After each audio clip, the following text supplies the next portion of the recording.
بسم اللہ الرحمن الرحیم۔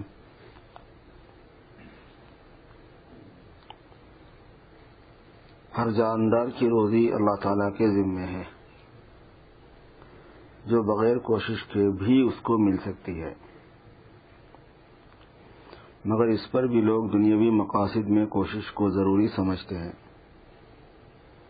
اور آخرت کے ثمرات کا نتائج کا وعدہ بغیر کوشش کے ہے نہیں۔ چنانچہ صاف ارشاد ہے، من عمل صالحا فلنفسہ ومن اساء فعلیہا۔ ہر شخص کو اس کے عمل کا ثمرہ ملے گا، جیسا کرے گا ویسا بھرے گا۔ پھر تعجب ہے کہ لوگ دین میں کوشش کو کس لیے ضروری نہیں سمجھتے، جبکہ بغیر کوشش کے اس کے حاصل ہونے کا وعدہ نہیں ہے۔ اہل اللہ نے اس فرق پر نظر کر کے دنیاوی مقاصد کے لیے سعی کو ترک کر دیا ہے۔ وہ کہتے ہیں کہ روزی کا ذمہ تو حق تعالیٰ نے لے لیا ہے، اس کے لیے کوشش کی کیا ضرورت ہے، اور دین کے کاموں کو ہمارے اوپر چھوڑ دیا ہے، ہم کو اس کے لیے کوشش کرنا چاہیے۔ ایک بزرگ کا قصہ ہے کہ انہوں نے ایک امام کے پیچھے نماز پڑھی۔ نماز کا سلام پھیر کر امام صاحب نے ان بزرگ سے ملاقات کی اور یہ سوال کیا کہ آپ کھاتے پیتے کہاں سے ہیں، کیونکہ آپ کوئی کام کسب وغیرہ نہیں کرتے۔ بزرگ نے فرمایا کہ ذرا ٹھہریے، میں آپ کے سوال کا جواب ابھی دیتا ہوں، یہ کہہ کر نماز کی نیت باندھ لی۔ سلام پھیر کر فرمایا کہ اب پوچھیے، آپ کیا پوچھتے ہیں؟ امام نے کہا کہ اب تو مجھے ایک اور سوال پیدا ہو گیا، وہ یہ کہ آپ نے یہ نماز دوبارہ کیسے پڑھی؟ آپ تو ابھی نماز سے فارغ ہو چکے تھے۔ فرمایا کہ میں نے نماز کا اعادہ اس لیے کیا ہے کہ مجھے آپ کے سوال سے یہ شبہ پیدا ہو گیا تھا کہ شاید آپ کو اللہ تعالیٰ کے اس ارشاد پر یقین نہیں ہے، وما من دابۃ فی الارض الا علی اللہ رزقها۔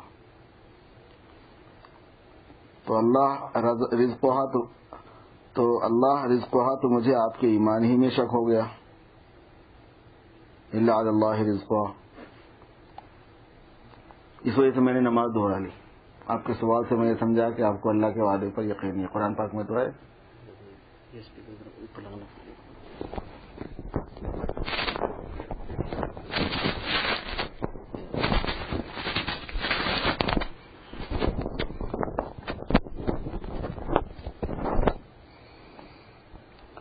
یہ غلبہ ہے حال کا۔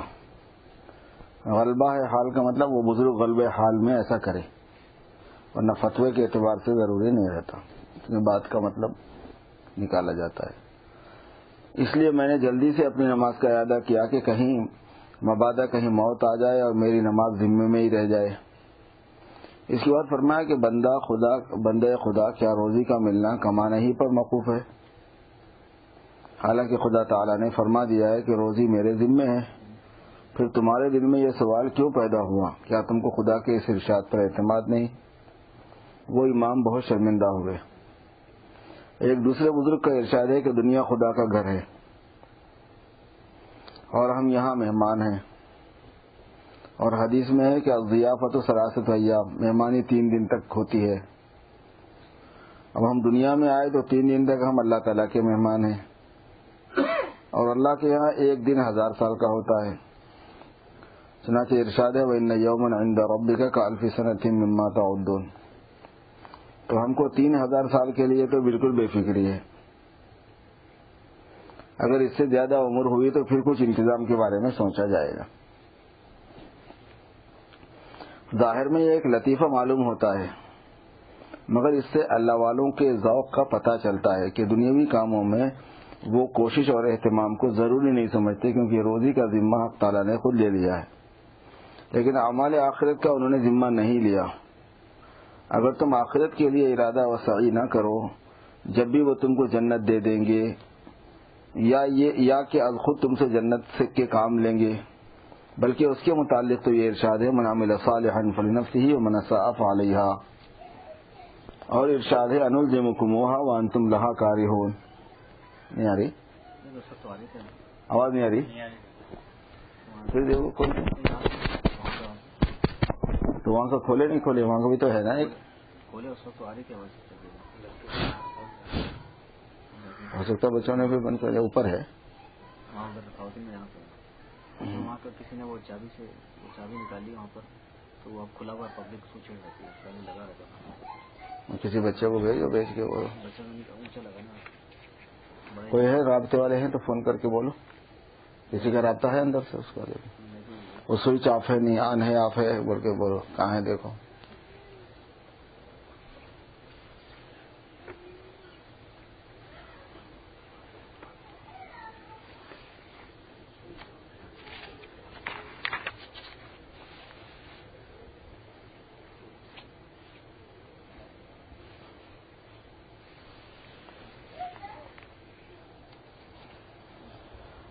غرض یہ ہے کہ ہم کو آخرت کی فکر نہیں ہے اور دنیا کی فکر ہے، حالانکہ ان فرقوں کے ہوتے ہوئے دنیا کسی درجے میں بھی توجہ کے قابل نہیں، اور اس کا تقاضا تو یہ تھا کہ دنیا کے لیے کوشش اور عمل کو ناجائز ہی کر دیا جاتا، مگر اللہ تعالیٰ کی شفقت اور رحمت ہے کہ انہوں نے ہماری کمزوری پر نظر فرما کر دنیا کے لیے بھی اسباب اختیار کرنے کی اجازت دے دی. صرف اجازت ہی نہیں بلکہ بعض مواقع میں دنیا کے لیے کوشش کو فرض قرار دیا، جیسا کہ حدیث میں طلب الحلال فریضۃ بعد الفریضہ، کہ حلال روزی کا طلب کرنا بھی فریضہ شرعی کے بعد ایک فرض ہے. بلکہ حکمائے امت تو یہاں تک ان اسباب کی رعایت کرتے ہیں کہ اگر کوئی شخص حرام ملازمت میں بھی گرفتار ہو اور فراست سے اس کا ضعیف الہمت ہونا معلوم ہو تو اس کو فوراً حرام ملازمت چھوڑنے کا حکم نہیں فرماتے، بلکہ یہ فرماتے ہیں کہ پہلے کوئی حلال ملازمت تلاش کر لو، اس کے بعد اس کو چھوڑنا، اور جب تک حلال ملازمت نہ ملے اسی میں گرفتار رہو، اپنے کو گنہگار سمجھتے رہو اور خدا تعالیٰ سے استغفار کرتے رہو. کیونکہ بعض لوگ تنگی معاش سے گھبرا کر عیسائی یا آریہ سماجی یا قادیانی ہو گئے ہیں. اہل باطل اپنے گروہ میں بلانے کے لیے لوگوں کو طرح طرح کا لالچ دلاتے ہیں، جن کے سامنے فاقے کے ساتھ اپنے دین پر جمع رہنا ہمت والوں کا کام ہے. بعض لوگ تنگی معاش سے پریشان ہو کر پیری مریدی کا پیشہ اختیار کر لیتے ہیں اور مخلوق کو دھوکہ دیتے ہیں، کیونکہ اس میں پیسہ بہت مل جاتا ہے فری میں. قبر پہ جا کے بیٹھ گئے، سجادہ نشی بن گئے کسی قبر کی، اب لوگ آ رہے ہیں چڑھاوے چڑھا رہے ہیں، ان کے کام چل رہے ہیں. میں نے بعض لوگوں کو دیکھا ہے جو پیر بنے پھرتے ہیں کہ اپنے گھر پر آ کر وہ نماز بھی نہیں پڑھتے اور باہر جا کر مقدس بن جاتے ہیں.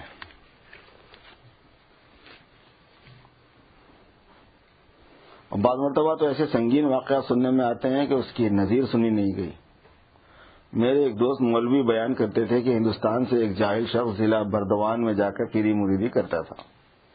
یہ شخص ضلع الہ آباد کا رہنے والا تھا اور تکیے دار فقیر تھا، سجادہ نشین تکیے دار فقیر. بردوان کے ایک رئیس اس کے پھندے میں پھنس گئے. ان رئیسوں کو اکثر دنیا ہی کی عقل ہوتی ہے، دین کی نہیں ہوتی، اس لیے جاہل درویشوں اور طریق کے ڈاکوؤں کے ہاتھ میں اکثر رؤسا اور مالدار لوگ پھنس جاتے ہیں.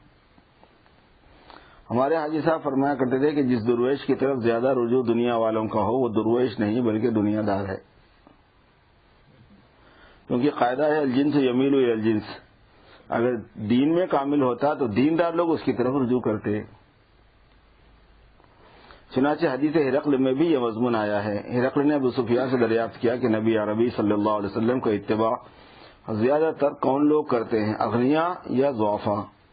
تو انہوں نے جواب دیا کہ زیادہ تر ضعفاء اتباع کرتے ہیں. تو ہرقل نے اس پر کہا ہم اتباع الرسول، کے رسولوں کو اتباع کرنے والے ضعفاء ہی ہوتے ہیں. چونکہ حضرات صحابہ نے ہرقل کے اس قول پر انکار نہیں کیا بلکہ خاموشی اختیار کی، اس لیے تقریر صحابہ کا خاموش رہنے کی وجہ سے یہ بات حجت ہو گئی. الحمدللہ کہ ہمارے حضرات کے سلسلے میں زیادہ تر غرباء و طلباء ہی کی جماعت ہے، رؤساء و امراء کم ہیں، اور جو رؤساء ہیں بھی تو وہ دیندار اور عقل والے ہیں، بددین اور کم عقل نہیں ہیں. غرض ایک بار وہ بنگالی رئیس کسی کام سے ہندوستان آئے. الہ آباد پہنچ کر ان کو اپنے مرشد سے ملنے کا اشتیاق ہوا. اس کے گاؤں میں پہنچ کر کوئی چودھری چارپائی بچھائے بیٹھے تھے. ان سے بڑی تعظیم کے ساتھ ان کا نام لے کر دریافت کیا کہ وہ کہاں رہتے ہیں. اس نے کہا وہ تو تکیے دار فقیر ہے، آپ اس کے ہاتھ کہاں پھنس گئے؟ وہ بنگالی صاحب بولے کہ آپ جو چاہے کہیں، میرے تو وہ مالک و مرشد ہے. وہ سمجھ گئے کہ بیچارہ عقل سے کورا ہے. انہوں نے اپنے کسی نوکر سے کہا کہ فلاں تکیے دار کو پکڑ لا. بنگالی رئیس نے کہا کہ حضور کے ساتھ ایسی گستاخی مجھ کو زیبا نہیں، میں خود ان کی خدمت میں حاضر ہوں گا، آپ صرف اتنا کام کر دیجئے کہ راستہ بدلانے کے لیے خادم کو میرے ساتھ کر دیجئے۔ انہوں نے خادم کو ساتھ کر دیا، وہ ایک تکیے میں رہتا تھا، وہاں پہنچے اور بڑی تعظیم سے سلام و کلام کیا۔ اس کی حالت یہ تھی کہ تکیے میں اس کے پاس چند بدماش رہتے تھے اور ہر وقت بھنگ وغیرہ پیتے رہتے تھے۔ ان رئیس صاحب کو اعتقاد اس حالت کے مشاہدے سے بھی نہ گیا۔ یہ پیری ایسا پیشہ ہے کہ ایک دفعہ کسی کے تقدس کا اعتقاد ہو جائے تو پھر بی بی تمیزہ کے وضو کی طرح وہ تقدس کبھی ٹوٹتا ہی نہیں۔ تمیزہ ایک فاحشہ تھی جو نماز بھی نہ پڑھتی تھی۔ ایک بزرگ نے اس کو نماز کی تاکید کی اور وضو کرایا، نماز کی ترکیب بتائی۔ جب سال بھر گزر گیا تو وہ بزرگ پھر آئے اور بی بی تمیزہ سے پوچھا کہ نماز بھی پڑھتی ہو؟ اس نے کہا حضور روزانہ پڑھتی ہوں۔ پوچھا وضو بھی کرتی ہو؟ کہنے لگی حضور نے تو وضو کرا دیا تھا، اسی وضو سے اب تک نماز پڑھ رہی ہوں۔ تو جس طرح بی بی تمیزہ کا وضو نہ پیشاب پاخانے سے ٹوٹتا تھا نہ بدکاری سے، اور وضو کیا لوہا لاٹ تھا، اسی طرح آج کل کی پیری جب چل جاتی ہے تو نہ شراب خواری سے ٹوٹتی ہے نہ بدکاری سے، نہ صوم و صلات کے چھوڑنے سے، نہ داڑھی منڈانے سے، نہ ننگا پھرنے سے، بلکہ اگر کوئی لنگوٹا بھی اتار کر پھینک دے تو اس کے اور زیادہ معتقد ہو جاتے ہیں۔ اگر پیر صاحب خاموش رہیں تو چفشا، اگر اینڈی بینڈی باتیں ہانکنے لگیں تو رموز ہیں، چاہے وہ کفریات ہی کیوں نہ ہو، اور کوئی ٹھیک بات کہہ دی تو عارف اور محقق صاحب ہیں۔ منشا اس غلطی کا یہ ہے کہ لوگوں کے دلوں میں یہ بات جم گئی ہے کہ شریعت اور ہے، طریقت اور ہے، اس لیے اگر کوئی شخص ظاہر میں شریعت کے بالکل خلاف ہو اس سے بھی ان کا اعتقاد ظاہر نہیں ہوتا، وہ سمجھتے ہیں کہ شاید یہ بھی طریقت کا کوئی رمز ہوگا۔ استغفر اللہ۔ غرض اس فقیر نے چند روز تک ان رئیس صاحب کو دعوت کی، آرام سے اپنے پاس رکھا۔ 4 دن رہ کر رئیس نے واپسی کی اجازت چاہی۔ فقیر نے اجازت دی اور کہا کہ میں اسٹیشن تک آپ کو خود پہنچا دوں گا۔ چنانچہ وہ اور اس کا بھائی اسٹیشن تک پہنچانے کے لیے ساتھ ہو لیے اور اس کو ایسے راستے سے لے چلے جہاں آدمی بہت کم چلتے تھے۔ جب چلتے چلتے دیر ہو گئی تو رئیس کو خطرہ ہوا۔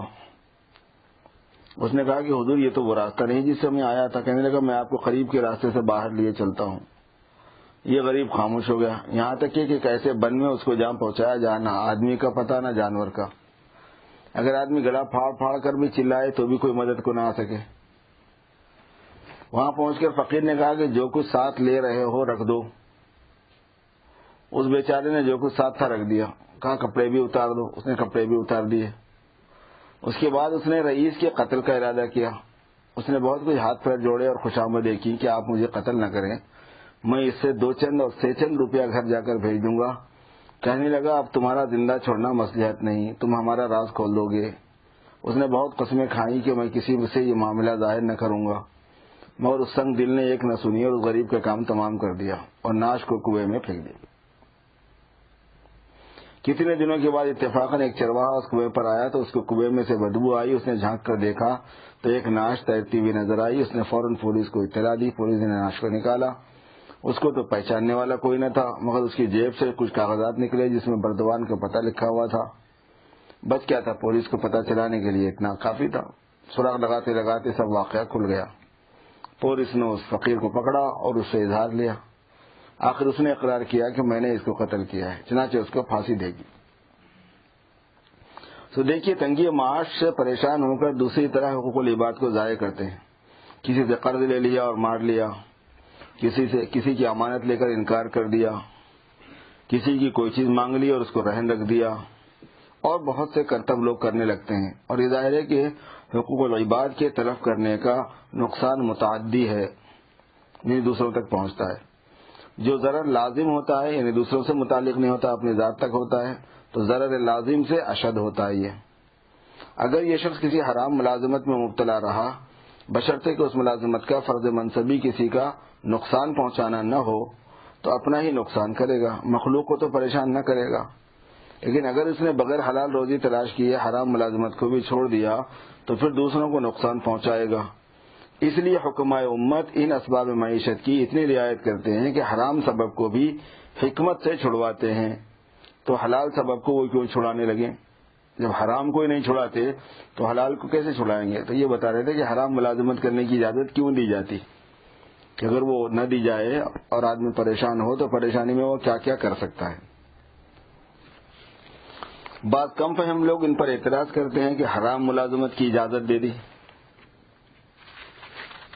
حالانکہ وہ حرام ملازمت کی اجازت نہیں دیتے، بلکہ اس کے ایمان کو محفوظ کرنا چاہتے ہیں کہ اس وقت تو گناہی میں مبتلا ہے، کہیں ایسا نہ ہو کہ ایمان سے بھی ہاتھ نہ دھو لے، پھر اس وقت تو وہ اپنا ہی نقصان کر رہا ہے، اس کو چھوڑ کر کہیں مخلوق کو نہ پریشانی میں ڈال دے۔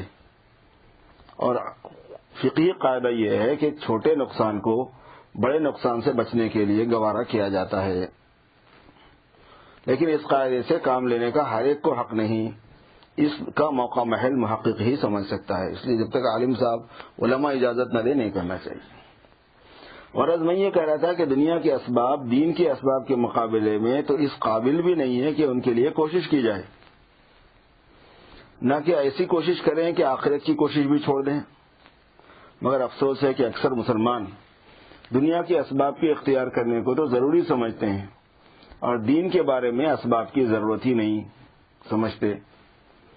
پھر بعض لوگ جو دین ہی کی ضرورت نہیں سمجھتے وہ تو خطاب کے ہی قابل نہیں ہیں۔ شکایت تو ان لوگوں کی ہے جو دین کی ضرورت کو تسلیم کرتے ہیں اور پھر اس کے اسباب اختیار نہیں کرتے، بزرگوں کے پاس آتے جاتے ہیں لیکن ان سے دین کا راستہ نہیں پوچھتے۔ بڑی دوڑ ان کی یہ ہے کہ بزرگوں سے جا کر عرض کرتے ہیں کہ ہم کو ایک توجہ سے کامیاب کر دیجیے، گویا وہ بھی اسی طرح کامیاب ہو گئے تھے۔ میں کہتا ہوں کہ اسی پر فیصلہ ہے، اگر محض توجہ سے دین کامل ہو سکتا ہے تو ان بزرگ ہی سے پوچھ لو کہ حضور آپ بھی توجہ ہی سے کامیاب ہوئے تھے یا آپ کو کچھ کرنا پڑا تھا؟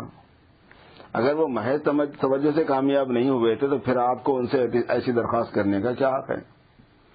صاحبو یہ سب نفس کے بہانے ہیں، وہ آپ کو ان دھوکوں سے گمراہ کرنا چاہتا ہے، اور منشا اس کا کم ہمتی اور دین کے بارے میں دین کی پرواہ کی کمی ہے، قلت مبالات بالدین۔ ہم کو خدا کی طاعت میں وہ اہتمام نہیں جو دنیا کے کاموں میں ہے۔ بعض لوگ دھوپ کی وجہ سے جماعت کی نماز ترک کر دیتے ہیں، اگر اس وقت حاکم بلائے تو دھوپ کبھی رکاوٹ نہیں بنے گی، عین دوپہر کے وقت میں جائیں گے، پھر وہاں سے آ کر دھوپ کی کچھ شکایت نہیں کریں گے، بلکہ حاکم سے ملاقات کرنے پر فخر کریں گے کہ ہم سے آج خوب باتیں ہوئی، حاکم نے فلاں مقدمے کی بابت ہم سے یوں سوالات کیے، ہمارے فلاں معاملے کے متعلق یوں کہا، حالانکہ یہ کوئی فخر کی بات نہ تھی۔ آخر حاکم کون ہے؟ تمہارے جیسا ایک آدمی ہے۔ فخر کی بات تو یہ ہے کہ نماز میں حق تعالیٰ سے باتیں ہوتی ہیں، ہم اس قابل تو کہاں تھے کہ خدا تعالیٰ ہم سے باتیں کرے، واللہ ہم تو اس قابل بھی نہیں ہیں کہ ہم ان کا نام ہی لیں۔ ہزار بار بشویم دہن بمشک گلاب، ہنوز نامے تو گفتن کمال بے ادبی، 1000 مرتبہ منہ کو مشک اور گلاب سے دھونے کے بعد بھی آپ کا نام لینا بے ادبی ہی ہے۔ مگر یہ اللہ تعالیٰ کی رحمت ہے کہ انہوں نے ہم کو اجازت دی کہ نماز میں جب چاہو ان سے باتیں کر لو، پھر وہ ہماری باتوں پر توجہ بھی فرماتے ہیں، ہماری عرض و معروض کا جواب بھی دیتے ہیں۔ پھر نماز میں ہم کو قرآن پڑھنے کی اجازت دی، بلکہ اس کو فرض کر دیا کہ جو اللہ تعالیٰ کا کلام ہے گویا اس طرح اللہ تعالیٰ بھی ہم سے باتیں کرتے ہیں۔ پھر یہ کس قدر رحمت ہے کہ ہم کو اس علم سے پکارنے کی یعنی یا اللہ، اس عالم سے پکارنے کی یعنی یا اللہ کہنے کی اجازت دی کہ ان کا نام لے کر پکار سکتے ہیں۔ ذرا کسی حاکم کا نام لے کر تو پکارو، فوراً جرم قائم ہو جائے گا۔ پھر نام بھی اتنا آسان کہ بچہ سب سے پہلے اللہ کا نام یاد کر لیتا ہے۔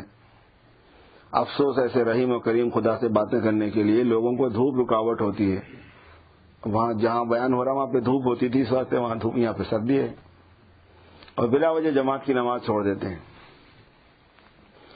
پھر ایک رحمت ان کی خاص یہ ہے کہ وہ ہماری ناقص طاعت کو بھی قبول کر لیتے ہیں۔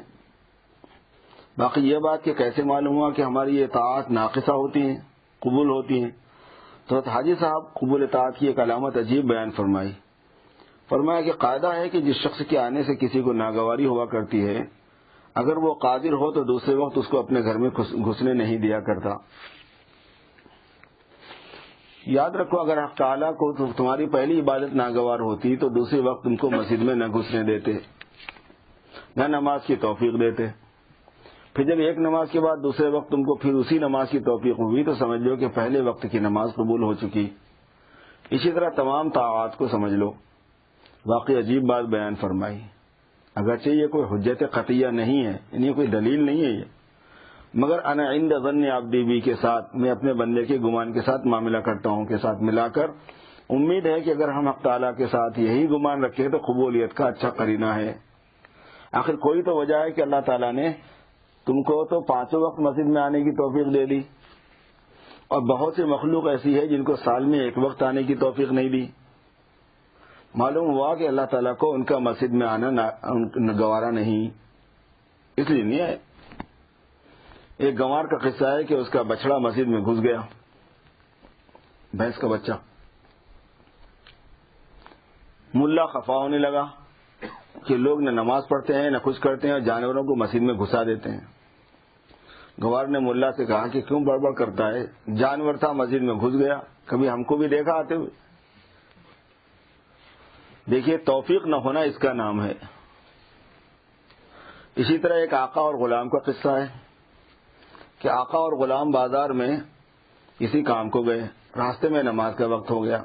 غلام نمازی تھا، اس نے آقا سے نماز کی اجازت مانگی. اس نے اجازت دے دی کہ اچھا جلدی نماز پڑھ کے چلے آؤ، میں مسجد کے باہر بیٹھا ہوں. اب خدا کی قدرت دیکھیے کہ غلام کو مسجد میں آنے کی اجازت دی گئی اور آقا کو باہر ہی روک دیا گیا. غلام نے آ کر نماز پڑھی اور نہایت اطمینان سے فرائض اور نوافل کو پورا کیا، حتیٰ کہ سب نمازی فارغ ہو کر چلے گئے. اس کا آقا انتظار کرتے کرتے تھک گیا. اس نے ایک شخص سے جو سب کے آخر میں مسجد سے نکلا پوچھا، اب مسجد میں کتنے آدمی ہیں؟ کہا صرف 1 آدمی ہے. وہ سمجھا کہ شاید اب جلدی آ جائے گا، مگر غلام نے وہاں تنہائی میں کوئی وظیفہ شروع کر دیا، پھر بھی نہ آیا. آخر آقا نے تنگ ہو کر آواز دی کہ میاں کہاں رہ گئے، باہر کیوں نہیں آتے؟ غلام نے کہا کہ آنے نہیں دیتا. آقا نے پوچھا کون نہیں آنے دیتا؟ کہا جو تم کو باہر سے اندر آنے نہیں دیتا وہ مجھ کو اندر سے باہر نہیں جانے دیتا. سبحان اللہ، خوب جواب دیا. صاحبو، توفیق الہی کا انکار نہیں ہو سکتا. دین کے کام وہی کرتا ہے جس کو خدا توفیق دیتا ہے. اور یہاں سے اہل طاعت کو سبق لینا چاہیے اور ان کو اپنی طاعت پر غرور نہ کرنا چاہیے. جن کو اللہ تعالیٰ کوئی توفیق دے دے ان کو غرور نہیں کرنا چاہیے، ہم یہ کر رہے ہیں ہم یہ کر رہے ہیں، اللہ تعالیٰ کی توفیق ہے. اور بعض مرتبہ آدمی دین کے کاموں میں اپنی جان بچا کے ہیلے بہانے سے میری اس سے نہیں بنی، میری اس سے نہیں بنی، وہ لوگ اچھے نہیں ہیں، یہ لوگ اچھے نہیں ہیں، ہوشیاری سمجھتے ہیں اس کو کہ میں نے اپنی جان چھڑا لی ان سے، میں تو مزے میں ہوں. اصل بات یہ ہے کہ اوپر سے یہ سلسلہ روک دیا گیا کہ بھائی بس اس کا کام مت لو، کیونکہ جو کچھ تم کر رہے ہو محض توفیق الہی سے کر رہے ہو. اپنا کمال مت سمجھو، بلکہ ڈرتے رہو کہ کہیں حق تعالیٰ تم سے یہ توفیق کھینچ نہ لیں جس طرح دوسروں سے یہ توفیق سلب کر لی ہے. اللہم انا نعوذ بک من الحور بعد الکور. غرض مسئلہ توفیق پر نظر کرنے سے حاجی صاحب نے قبول طاعت کی جو علامت بیان فرمائی ہے اس کی تصدیق ہوتی ہے، اور اس سے حق تعالیٰ کی رحمت کا اندازہ ہوتا ہے کہ بہت ہی رحمت ہے.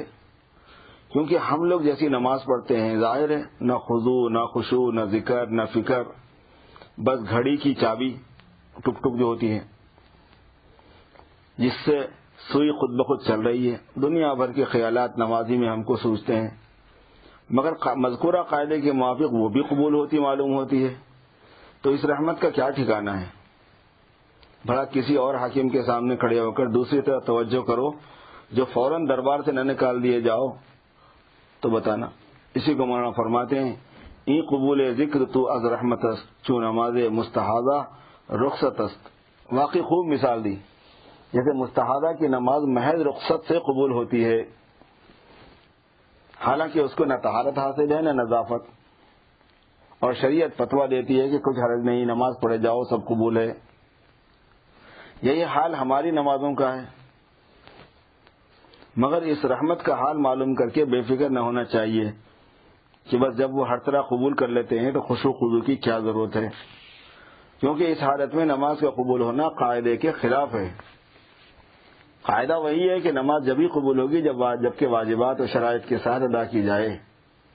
بعض علماء کا قول ہے کہ خشوع خضوع نماز میں فرض ہے اور بعضوں نے اس کو سنت کہا ہے. بہرحال بے فکری کسی حال میں نہیں چاہیے. غیرت مند طبیعتیں تو اس رحمت اور شفقت کا حال معلوم کر کے مارے شرم کے گر جاتے ہیں کہ افسوس، ادھر سے تو اتنی توجہ، ادھر سے تو اتنی توجہ، اور ہماری طرف سے ایسی بے رخی، مر جانے کی جگہ ہے، اور شرم سے اور زیادہ سعی اور خدمت کرتے ہیں، کوشش اور خدمت کرتے ہیں۔ الغرض دلائل سے یہ بات ثابت ہو چکی کہ دین کو دنیا پر بہت سے اعتبارات سے ترجیح ہے، دین کو ترجیح حاصل ہے، اور دنیا کے کاموں میں اسباب اور طرق کے اختیار کرنے کی ضرورت عقلاء کے نزدیک مسلم ہے۔ پھر کیا وجہ ہے کہ دین کے اسباب اختیار نہیں کیے جاتے؟ میں پہلے بتلا چکا ہوں کہ ناکامی کا راز عدم علم بالمقصود، مقصود کا علم نہ ہونا ہے، یا عدم تعین طریق، یا مقصود تو معلوم ہے لیکن راستہ متعین نہیں ہے اس وجہ سے ہے، یا صعوبت طریق ہے یعنی راستہ مشکل ہے اس وجہ سے ہے، یا عدم ترتب مقصود علی الطریق ہے یعنی راستہ چلنے کے باوجود مقصد حاصل نہیں ہونا ہے۔ یہ چار وجوہات سے ناکامی ہوتی ہے، اور جہاں ان میں سے کسی کا وجود نہ ہو تو وہاں ناکامی کا سبب بجز کم ہمتی اور سستی اور کاہلی کے کچھ نہیں۔ اس سے یہ نتیجہ خود بخود نکل آیا کہ جو لوگ دین میں ناکام ہیں وہ محض اپنی سستی اور کاہلی کی وجہ سے ناکام ہیں، اس کے سوا کوئی سبب ناکامی کا نہیں نکل سکتا، کیونکہ دین کا مقصود ہونا معلوم، اس کا راستہ بھی معلوم، اور میں دعوے کے ساتھ اس کو بیان کر چکا ہوں کہ دین میں تنگی نہیں، اس لیے اس میں مشکل بھی معلوم۔ یہ بھی نصوص سے بیان کر چکا ہوں کہ دنیاوی مقاصد کا ترتب اسباب دنیا پر لازم نہیں، مگر دینی مقاصد کا ترتب اسباب دینیا پر ضروری ہے، کیونکہ نصوص میں یعنی قرآن اور حدیث میں اس کا وعدہ یقین کے طریقے پر ہے، بلکہ ترقی عطا کرنے کا بھی وعدہ ہے، اور اس میں مدد کرنے کا بھی وعدہ ہے۔ اس کے بعد بھی اگر کوئی دین میں ناکام ہے تو اس کا سبب بجز بدبختی اور کاہلی اور سستی کے کیا ہے؟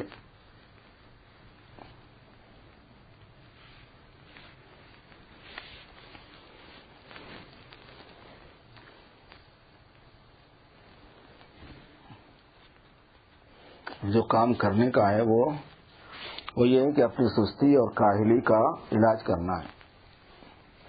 پتہ چل گیا کہ ہم میں جو جس نوعیت کی بھی جو بھی کوتاہی پائی جاتی ہے دین کے معاملے میں، دین کے علم میں، دین کے عمل میں، اور دین کے عملوں کی جو مختلف قسمیں ہیں، عبادتیں ہیں جیسے نماز وغیرہ، اس میں کمانے میں، خرچ کرنے میں، اور روزانہ کی شب و روز کی زندگی میں، رہن سہن میں، لباس میں، وضاقتہ میں، معاملات میں، اخلاق میں، جس چیز میں بھی ہم سے دین میں کوتاہی ہو رہی ہے اس کا جائزہ لینا، اور ہمت کیسے پیدا کرنا ہے وہ سوچنا اور ہمت کرنا۔ اور ظاہر ہے کہ جہاں جتنے زیادہ ہمت شکن حالات ہوتے ہیں وہاں اتنا مجاہدہ کرنا پڑتا ہے، ہمت کو توڑنے والے حالات۔ جو آیت میں نے تلاوت کی ہے اس میں بھی اللہ تعالیٰ نے اسی مقصود کو بیان فرمایا ہے، اور اس کا ایک طریق بتلایا ہے۔ آئندہ آپ کو یہ بات واضح ہو جائے گی کہ اس آیت میں جو طریق اللہ تعالیٰ نے بیان فرمایا ہے وہ کتنا آسان ہے، جس سے زیادہ آسان کوئی دوسرا راستہ نہیں ہو سکتا۔ لیکن اس تفصیل سے پہلے میں آیت کی تفسیر کر دینا مناسب سمجھتا ہوں۔ چنانچہ حق تعالیٰ فرماتے ہیں یا ایھا الذین آمنوا اتقوا اللہ وکونوا مع الصادقین۔ اس آیت کے دو جز ہیں، اتقوا اللہ اور دوسرا ہے کونوا مع الصادقین۔ یہ قرآن کا اعجاز ہے کہ دو جملوں میں دریا کو بھر دیا۔ چنانچہ ابھی تفصیل معلوم کر لینے کے بعد آپ کو معلوم ہو جائے گا کہ ان دو جملوں میں کتنے بڑے مضمون کو اللہ تعالیٰ نے بیان فرمایا ہے۔ قرآن کے جملوں کی تفسیر مختلف عنوانات سے ہو سکتی ہے، اس لیے ممکن ہے کہ اس آیت میں بھی کسی مفسر نے دوسرا عنوان اختیار کیا ہو، مگر وہ اختلاف محض عنوان ہی کا ہوتا ہے، معنون کا نہیں ہوتا جس کا یہ عنوان ہوتا ہے۔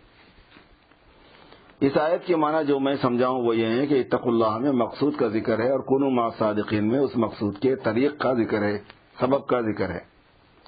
چنانچہ کیونکہ جن لوگوں نے قرآن کو بنظر غائب دیکھا ہے وہ خوب سمجھتے ہیں کہ اللہ تعالیٰ شانہ قرآن میں مقاصد کے ساتھ طریق کا بھی ذکر اکثر فرما دیا کرتے ہیں، اور ان کی یہ غایت شفقت و رحمت ہے کہ اپنے بندوں کو کسی بات کا حکم فرما کر حیران اور پریشان نہیں چھوڑتے، بلکہ اس کا طریق بھی ساتھ ساتھ بتلا دیتے ہیں کہ یہ کام اس طرح ہوگا، یہ طریقہ اختیار کرو۔ اس عادت پر نظر کر کے میرا ذوق یہ بتلاتا ہے کہ اس آیت میں بھی پہلے جملے میں مقصد کا بیان ہے اور دوسرے جملے میں مقصد کے طریق کا بیان ہے، اور معیت صادقین سچے لوگوں کے ساتھ ہونا اس کے حاصل کرنے کا طریقہ ہے۔ دوسری عبارت میں یہ سمجھیے کہ اللہ تعالیٰ نے دین کامل حاصل کرنے کا حکم دیا اور کامل لوگوں کے ساتھ رہنا اس کا طریقہ بتایا۔ دین کو کامل طریقے پر حاصل کرو، اس کا طریقہ یہ ہے کہ کامل لوگوں کے ساتھ رہو۔ میں اس کو آگے چل کر واضح کروں گا کہ تقوی کی تفسیر کمال دین ہے یا نہیں۔ اس وقت میں یہ بتلانا چاہتا ہوں کہ کمال دین مقصود طلب ہے، مقصود و مطلوب ہے یا نہیں۔ تو یہ سمجھ لیجئے کہ مقاصد میں ہمیشہ کمال ہی مطلوب ہوتا ہے، ناقص حالت پر کوئی قناعت نہیں کرتا، یہ قاعدہ ہے۔ تجارت کرتے ہیں تو اس میں بھی کمال مطلوب ہوتا ہے، 1,00,000 2,00,000 پر کوئی بس نہیں کرتا، بلکہ جس قدر ترقی ہو اس سے آگے کے طالب رہتے ہیں۔ ایسا کوئی نہیں کرتا کہ جب ضرورت سے زیادہ آمدنی ہو جائے تو آئندہ کے لیے کوشش چھوڑ دے، نہیں، بلکہ قسم قسم کی تجارتیں نئی شروع کر دیتے ہیں۔ اگر ایک شخص کے یہاں بسات خانے کی تجارت ہے اور اس سے معقول آمدنی ہو رہی ہے تو سرمایہ زیادہ ہونے کے بعد وہ کپڑے کی بھی ایک دکان کھول لیتا ہے، اور ترقی ہوئی تو جوتوں کی بھی دکان کر لیتا ہے۔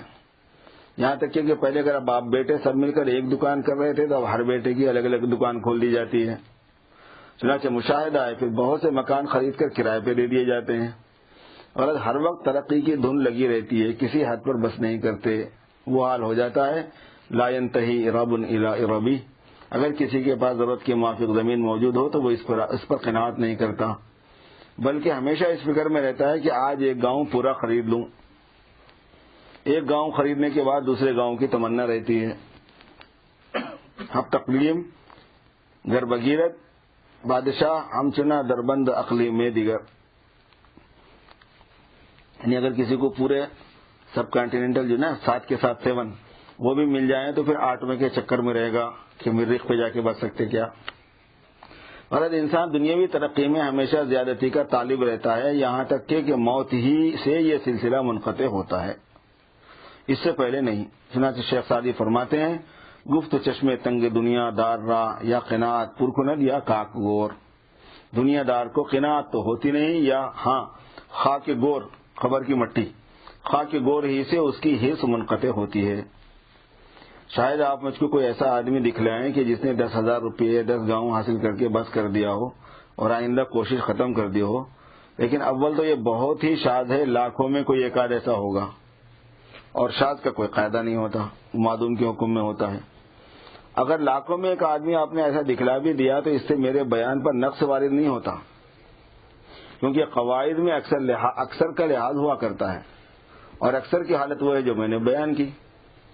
پھر میں کہتا ہوں کہ جو شخص آپ ایسا دکھلائیں گے وہ دیندار ہوگا، دنیا دار نہ ہوگا۔ اب گفتگو دنیا والے کی حالت میں ہو رہی ہے، اگر وہ دیندار بھی نہ ہو، دنیا دار ہی ہو، تو اس کا ایک سرسری جواب تو یہ ہے کہ اس کے نزدیک غالباً یہی کمال ہوگا۔ جب وہ حاصل ہو گیا تو مقصود تک وصال ہو گیا، اس سے آگے کمال کی اس کی نظر ہی میں نہیں ہے، بس وہ بھی طالب کمال نکلا۔ ناقص حالت پر اس نے بھی قناعت نہیں کی، اور حقیقی جواب یہ ہے کہ اگرچہ اس نے صورتاً ترقی کو ختم کر دیا مگر مانن وہ اب بھی ترقی کر رہا ہے، کیونکہ یہ شخص عاقل دنیا دار ہے، نادان نہیں۔ دنیا کی روح کو سمجھ گیا ہے کہ اسباب معاش سے مقصود سکون قلب اور راحت قلب ہے، دل کا سکون ہے۔ اسباب معاش سے مقصود کیا ہے یہ ذہن میں رہنا چاہیے، دماغی میں نہیں رہتا، اسباب اسباب اسباب اسباب جمع کرتا ہے، اس کا مقصد کیا ہے وہ دماغ میں رہنا، وہ حاصل کر لے کے خاموش بیٹھنا۔ ہر وقت اسباب معاش میں لگے رہنے سے راحت اور سکون قلب میسر نہیں ہوتا، دل پریشان اور مشغول رہتا ہے۔ اس لیے اس نے ایک معقول سرمایہ حاصل کر کے آئندہ کے لیے صورت ترقی کو بند کر دیا، لیکن اب بھی حقیقت میں وہ ترقی کر رہا ہے۔ پہلے اسباب میں ترقی کر رہا تھا، اب مقصود میں ترقی کر رہا ہے، یعنی راحت اور آرام کے بڑھانے میں مشغول ہے۔ غرض یہ بات ثابت ہو گئی کہ دنیاوی اسباب میں ہر شخص کمال کا طالب ہے، کسی قدر حاصل پر کوئی بس نہیں کرتا بلکہ اس سے آگے کا طالب رہتا ہے۔ اگر کوئی شخص کسی خاص حد پر بس بھی کرتا ہے تو ناقص حالت پر ہرگز بس نہیں کرتا، بلکہ کوشش اور سعی کو ہمیشہ درجہ کمال پر پہنچا کر ختم کیا جاتا ہے۔ مثلا اگر کسی کو تجارت میں نقصان ہو رہا ہو تو اس حالت پر کوئی بھی کوشش کو ختم نہیں کرے گا، بلکہ جب اتنا سرمایہ اکٹھا ہو جائے گا کہ وہ ساری عمر کو کافی ہو جائے بلکہ بچ بھی جائے، اس وقت بعض لوگ سعی کو ختم کر سکتے ہیں۔ بس یہ بات یقیناً معلوم ہو گئی کہ ناقص پر کوئی قناعت نہیں کرتا۔ قناعت ہمیشہ کمال کے حاصل ہونے کے بعد ہی ہوتی ہے، چاہے وہ بھی صورتاً ہی ہو، ورنہ حقیقت میں تو اب بھی ترقی ختم نہیں ہوتی۔ پھر حیرت ہے کہ دین میں لوگوں کو ناقص حالت پر قناعت کیوں ہے؟ چنانچہ بڑی دینداری آج کل یہ ہے کہ نماز 5 وقت کی پڑھ لی، جب نماز پڑھنا شروع کر دی تو اب وہ اپنے آپ کو دیندار سمجھنے لگتے ہیں، دیندار ہو گئے اور اسی پر قناعت کر لیتے ہیں۔ پھر افسوس یہ ہے کہ جس نماز پر قناعت کی جاتی ہے وہ بھی کامل نہیں ہوتی، یعنی اول تو محض نماز کے کامل کر لینے سے بھی دین کامل نہیں ہوتا، کہ جائے کہ نماز بھی کامل نہ ہو، ناقص در ناقص ہی ہو، اس پر قناعت کر لینا تو بہت ہی کوتاہی ہے۔ بعض نماز کے بعد زکوٰۃ بھی ادا کر دیتے ہیں، زکوٰۃ دے دی تو گویا انہوں نے جنت خرید لیا، اور اگر حج بھی کر لیا تو پھر کیا تھا، جنید وقت بن گئے۔ اب انہیں آگے ترقی کی کوئی ضرورت ہی نہیں رہتی، وہ اسی پر دین کو کامل سمجھ کر صحیح اور ترقی بند کر دیتے ہیں۔ عوام کی کیا شکایت ہے؟ افسوس یہ ہے کہ اہل علم بھی اس بلا میں گرفتار ہیں۔ ایک عالم نے مجھے لکھا کہ آپ نے جو وظیفہ وغیرہ مجھ کو بتلایا تھا وہ تو کر لیا، اب آگے کچھ اور سبق بھی ہے یا بس ختم ہو گیا؟ افسوس، دنیا مردار تو ایسی چیز ہے کہ اس میں کسی حد پر بھی قناعت نہیں، اور دین کو ایسا عقید سمجھ لیا کہ 4 دن کام کر کے اپنے کو کامل اور منتہی ہونے کا احتمال سوچنے لگا۔ مجھے ان عالم کا یہ خط سخت ناگوار ہوا، اور میں سمجھا کہ ان کو دین کا ادب بھی بالکل نہیں، کیونکہ ان کے الفاظ سے تمسخر ٹپکتا تھا، مذاق ٹپکتا تھا۔ میں نے ان کو لکھ دیا کہ میرا تم سے نباہ نہیں ہوگا، تم کو قابل خطاب بھی نہیں سمجھتا، تم کو نہ دین کی طلب ہے نہ اس کا ادب دل میں ہے۔ غرض لوگوں نے دین کو نماز اور روزہ اور زکوٰۃ حج میں منحصر سمجھ لیا، اس سے زیادہ کی ضرورت نہیں سمجھتے، بلکہ جو شخص تقویٰ کامل اختیار کرے اور حقوق العباد وغیرہ کا پورا لحاظ کرے اور دین میں ترقی کا ارادہ کرے اس کو پاگل سمجھتے ہیں، مگر وہ ایسا پاگل ہے جس کو مولانا فرماتے ہیں، او گلے سرخست تو خونش مخاں مست اقلست او تو مجنونش مداں، ماں اگر قلاش اگر دیوانہ ایم مست ساقی و آ پیمانہ ایم۔ وہ خدا کے دیوانے ہیں جن کے لیے یہ دیوانگی فقر ہے، اوست دیوانہ کے دیوانہ نشد، مراسس را دید در خانہ نشد۔ میرے ایک دوست پہلے ڈپٹی کلکٹر تھے، شاید مجذوب صاحب کا قصہ ہوگا، لیکن انہوں نے اپنے دین کی حفاظت کے لیے صیغہ حکومت سے اپنا تبادلہ کرا لیا۔ اب وہ تعلیم کی لائن میں ہے جس میں تنخواہ ڈپٹی کلکٹر سے کم ہے۔ اس پر بہت لوگوں نے ان کو بیوقوف بنایا کہ یہ بھی عجیب دیوانے ہیں کہ اتنی تنخواہ چھوڑ کر تھوڑی تنخواہ پر قناعت کر لی اور حکومت کا عہدہ چھوڑ کر ذلیل عہدہ اختیار کر لیا۔ مگر جب یہ لوگ خدا کے سامنے پہنچیں گے اس وقت معلوم ہو جائے گا کہ بیوقوف کون تھا۔ انہی دوست کا یہ قصہ بھی ہے کہ ایک مرتبہ وہ ریل کا سفر کرنے کو تھے، ان کے ساتھ ان کا ایک لڑکا بھی تھا۔ وہ اس کی عمر دریافت کر رہے تھے کہ 12 سال سے کم ہے یا پورے 12 سال۔ اگر پورے 12 سال کی ہے تو قاعدے ریلوے کے موافق اس کا بھی ٹکٹ لینا چاہیے، اس وقت کا یہ قاعدہ تھا۔ ان کے ساتھی کہہ رہے تھے کہ اس بچے کی عمر 12 سال کی تھوڑا ہی، اگر ہو بھی تو اس کا قد بہت کم ہے، 10 سال کا معلوم ہوتا ہے، آپ ٹکٹ نہ لیں گے تب بھی کوئی کچھ نہ کہے گا۔ انہوں نے کہا ریل والے کچھ نہ کہیں تو خدا تعالیٰ تو کہیں گے کہ تم نے ایک شخص کی چیز کو اس کی بلا اجازت بغیر کرایہ دیے کیوں استعمال کی۔ وہ بیچارے اس کی عمر کی تحقیق کر رہے تھے اور نوکر ان کے ہنس رہے تھے۔ تحقیق سے معلوم ہوا کہ بچے کی عمر 12 سال سے زیادہ ہے، تو انہوں نے اس کا بھی پورا ٹکٹ لیا۔ لوگ ان کو یہ رائے دیتے تھے کہ صاحب اگر آپ کے پاس یہ روپیہ ایسا ہی فضول ہے تو کسی غریب کو دے دیجیے، ریل والوں کو آپ کیوں دیتے ہیں، خصوصاً جب کہ وہ اس بچے کے ٹکٹ کا آپ سے سوال بھی نہیں کر سکتے۔ انہوں نے کہا کہ جس غرض سے میں اس کی عمر دریافت کر رہا ہوں، غریبوں کو روپیہ دینے سے وہ غرض حاصل نہیں ہوگی، یعنی تصرف فی ملک الغیر بلا اذنہ، دوسرے کی ملکیت میں بغیر اس کی اجازت کے تصرف کرنا، یہ جائز نہیں تھا میرے لیے، تو وہ تو غریب کو دینے سے حاصل نہیں ہوتا، تو غریبوں کو دینے سے جائز نہیں ہو جائے گا۔ اس معاملے میں سب لوگ ان کو بیوقوف اور پاگل سمجھ رہے تھے کہ فضول روپیہ ضائع کر رہے ہیں، مگر وہ خدا کے مجنون تھے۔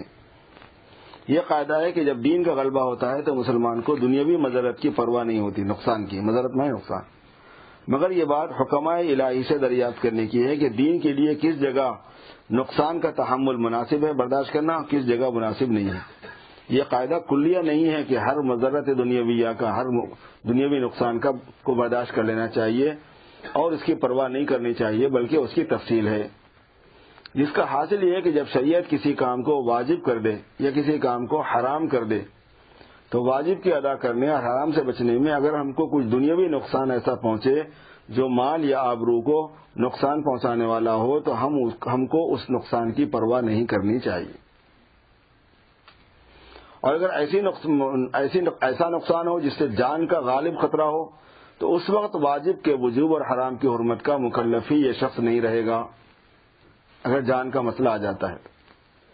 اور مستحبات و سنن کے لیے تو مال یا آبرو کے نقصان کا تحمل کرنا بھی واجب نہیں ہوتا، بلکہ افضل اور عظیمت ہے، اور جان کے نقصان کو برداشت کرنا بعض دفعہ مستحب ہے اور سنن کے لیے ناجائز اور حرام ہے، کہ سنت ادا کرنے کے لیے جان کا نقصان برداشت کر لیا، جان بچاؤ ایسے پر۔ غرض اس مسئلے میں بہت تفصیل ہے، جس کے لیے فقہی کتابوں کا مطالعہ ضروری ہے۔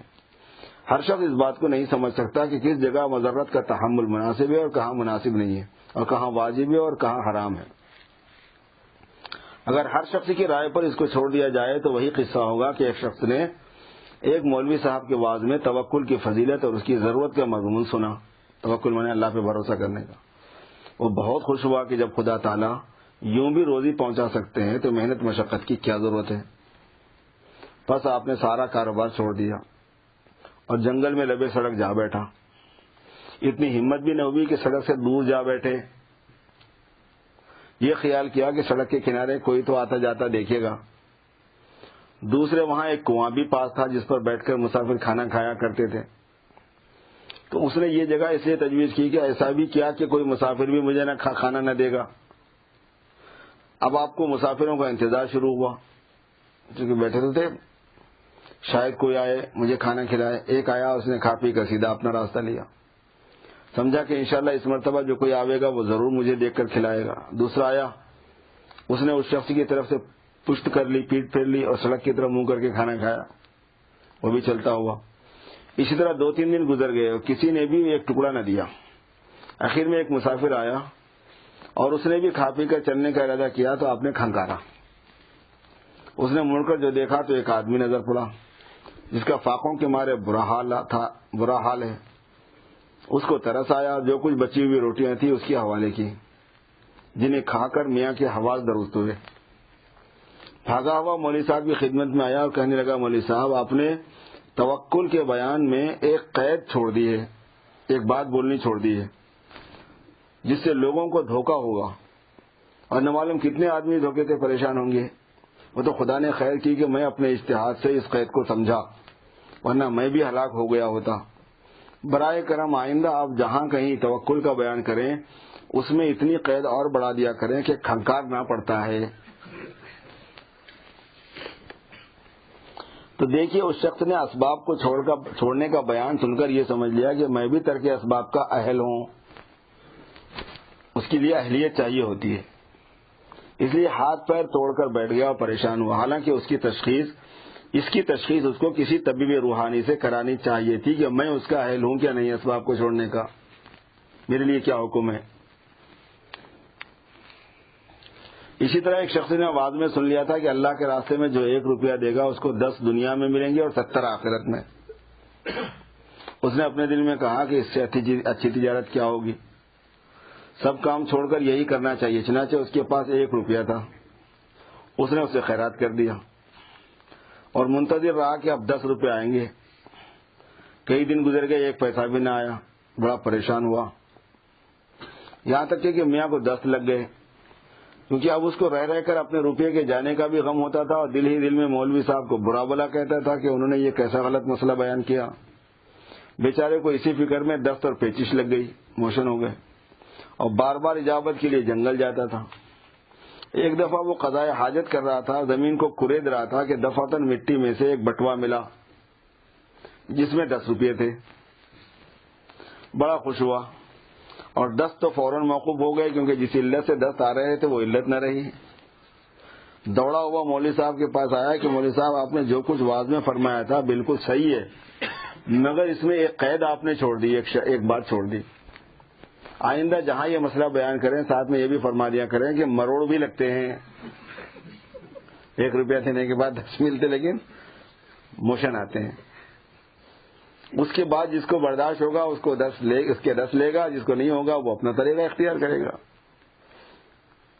یہ سچ ہے کہ 1 کے 10 ملتے ہیں مگر مروڑے غضب کے ہیں. غرض یہ بات ضروری ہے کہ ہر شخص کو برداشت مضرت کی، نقصان کو برداشت کرنے کی اجازت نہیں. اس کے لیے کچھ شرائط ہیں اور محل ہوتے ہیں. حضرت تھانوی رحمۃ اللہ علیہ جو ہے کانپور میں پڑھاتے تھے، 14 سال انہوں نے کتابیں پڑھائی. حضرت حاجی صاحب رحمۃ اللہ علیہ سے بیعت ہونے کے بعد حضرت حاجی صاحب سے پوچھا کہ میں پڑھائی چھوڑ کے آ جاؤں کہ آپ کے پاس خانقاہ میں؟ تو حاجی صاحب نے فرمایا کہ نہیں مت آؤ. پھر اگلے سال حضرت تھانوی کو اتنی بے چینی شروع ہوئی کہ وہ چھوڑ کے چلے ہی گئے. جب چلے گئے اور خانقاہ میں آ کے بیٹھ گئے فرمایا بہت اچھا کیا. تو کہا کہ حضرت آپ سے میں نے پوچھا تھا تو آپ نے منع کیا تھا. تو کہنے لگے پوچھنے کا مطلب ہی یہ ہے کہ ابھی آپ اہل نہیں تھے اس کی. آپ نے مطلب یہ کہ اگر آپ کو ایسا تقاضا ہوتا اور ایک طبیعت بن چکی ہوتی اس کی تو آپ جو ہے پوچھتے ہی نہیں مجھ سے. پوچھنے کا مطلب ہی یہ ہے کہ ابھی تھوڑا سا ہے معاملہ پکنا ہے اس کو، اس وجہ سے میں نے منع کر دیا تھا. پھر جب طبیعت بن گئی کہ بہت اچھا کیا چلے آئے. اس کے بعد زندگی بھر کچھ نہیں کمائے. پھر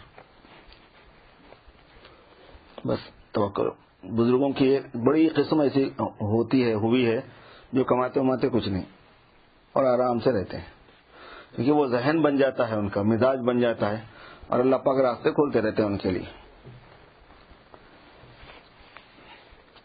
پھر حضرت تھانوی رحمۃ اللہ علیہ تو حضرت تھانوی تھے، وہ فرماتے تھے کہ میں مبالغہ نہیں کر رہا ہوں اس بات میں، دنیا میری طرف اتنی متوجہ ہوئی ہے کہ اگر میں چاہتا تو سونے کی اینٹوں سے مکان بنا لیتا. اور یہ فرمایا کہ اس میں مبالغہ نہیں کر رہا ہوں کچھ کہ بولنے کی بات ہے شاید، واقعتاً سونے کی اینٹوں سے مکان بنا لیتا ہوں میں. اتنی دنیا میری طرف متوجہ ہوئی اور میں نے لگا لیا ہی نہیں اس کو اپنے ساتھ. پتہ نہیں کیا بات ہے.